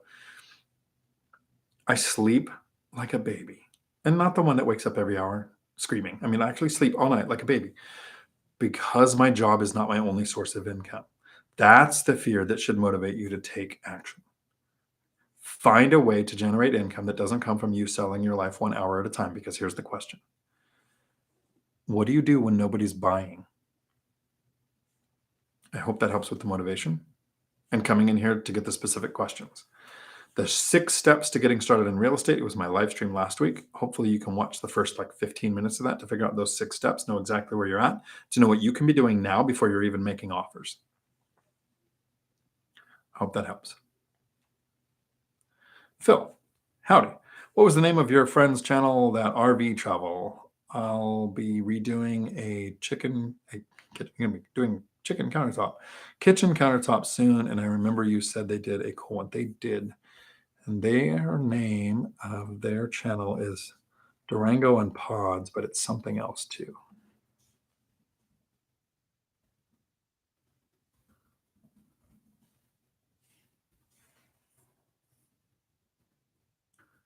Durango and Pods Adventure. Their channel has that kind of stuff. Durango and Pods Adventure, PODS. Rick, your thoughts on mobile homes. Here in Austin, people are renting a lot of older mobile single wides. I can get one for 18 to 25 and get 6 to 750 cash flow after paying lot rent. That's more than 10%. So here's my thoughts on mobile homes. My brother has 10 rentals that are all paid off. 3 are stick built, 7 are mobile homes. Originally, he wasn't buying for appreciation. He was just buying for cash flow. And he's got some skills. The really cool thing with learning mobile homes is almost everything is the same. The heating and cooling system is kind of, cookie cutter. The way the walls, everything, the whole structure is the same pretty much. So once you learn the skills to repair them, you can repair all of your units.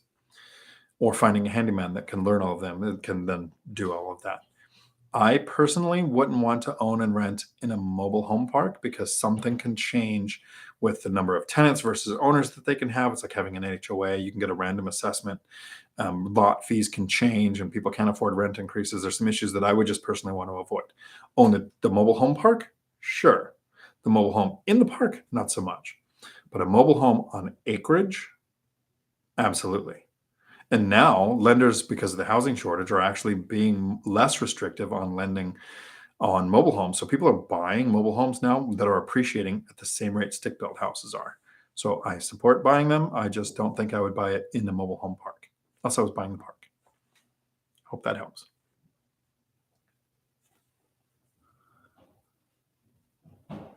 Don, that ADU guy, I need to talk to you. Me too. He was speaking at the Northwest Action Summit too. And actually I sat at his table to make sure I could ask him a bunch of questions because I had a bunch while we were there. Hopefully, since you got one of the books there, you went to Amazon and did a 5-star review for Michael Zuber. If you haven't, you should go do that.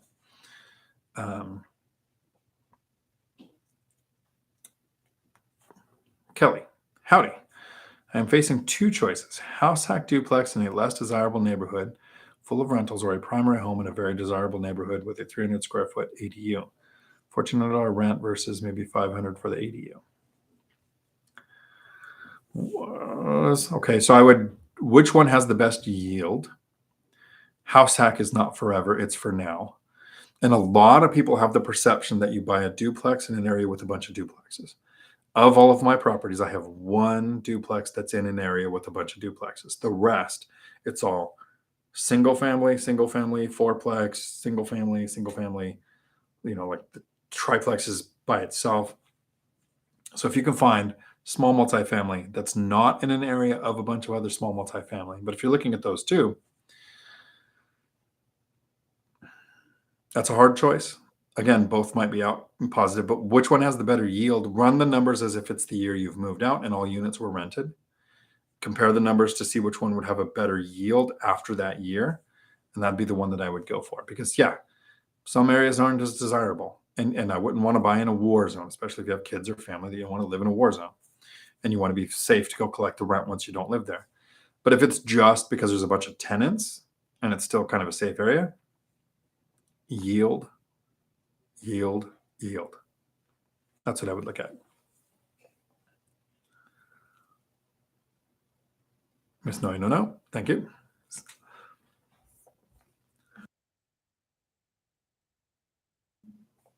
And the voices said we've had enough. Live in the ADU and rent out the house, Northwest. Howdy, good idea. Yep. So Larry has the same idea. It depends on the size of your family, size of the ADU, what your options are. I do have a friend who has a huge house, a smaller ADU. They live in the house, and their family's not big enough to justify it. I've been telling them for 3 or 4 years they should be living in the smaller one, because the whole purpose of house hacking is to benefit while you're there, but you don't have to stay there forever. Cool. And since my voice is fading, I'm going to see if this will make me pass out. Again, not officially sponsored by Alien Vodka, but if you're looking for vodka, it's the way to go. Until my next video, thanks for coming to my Dion Talk.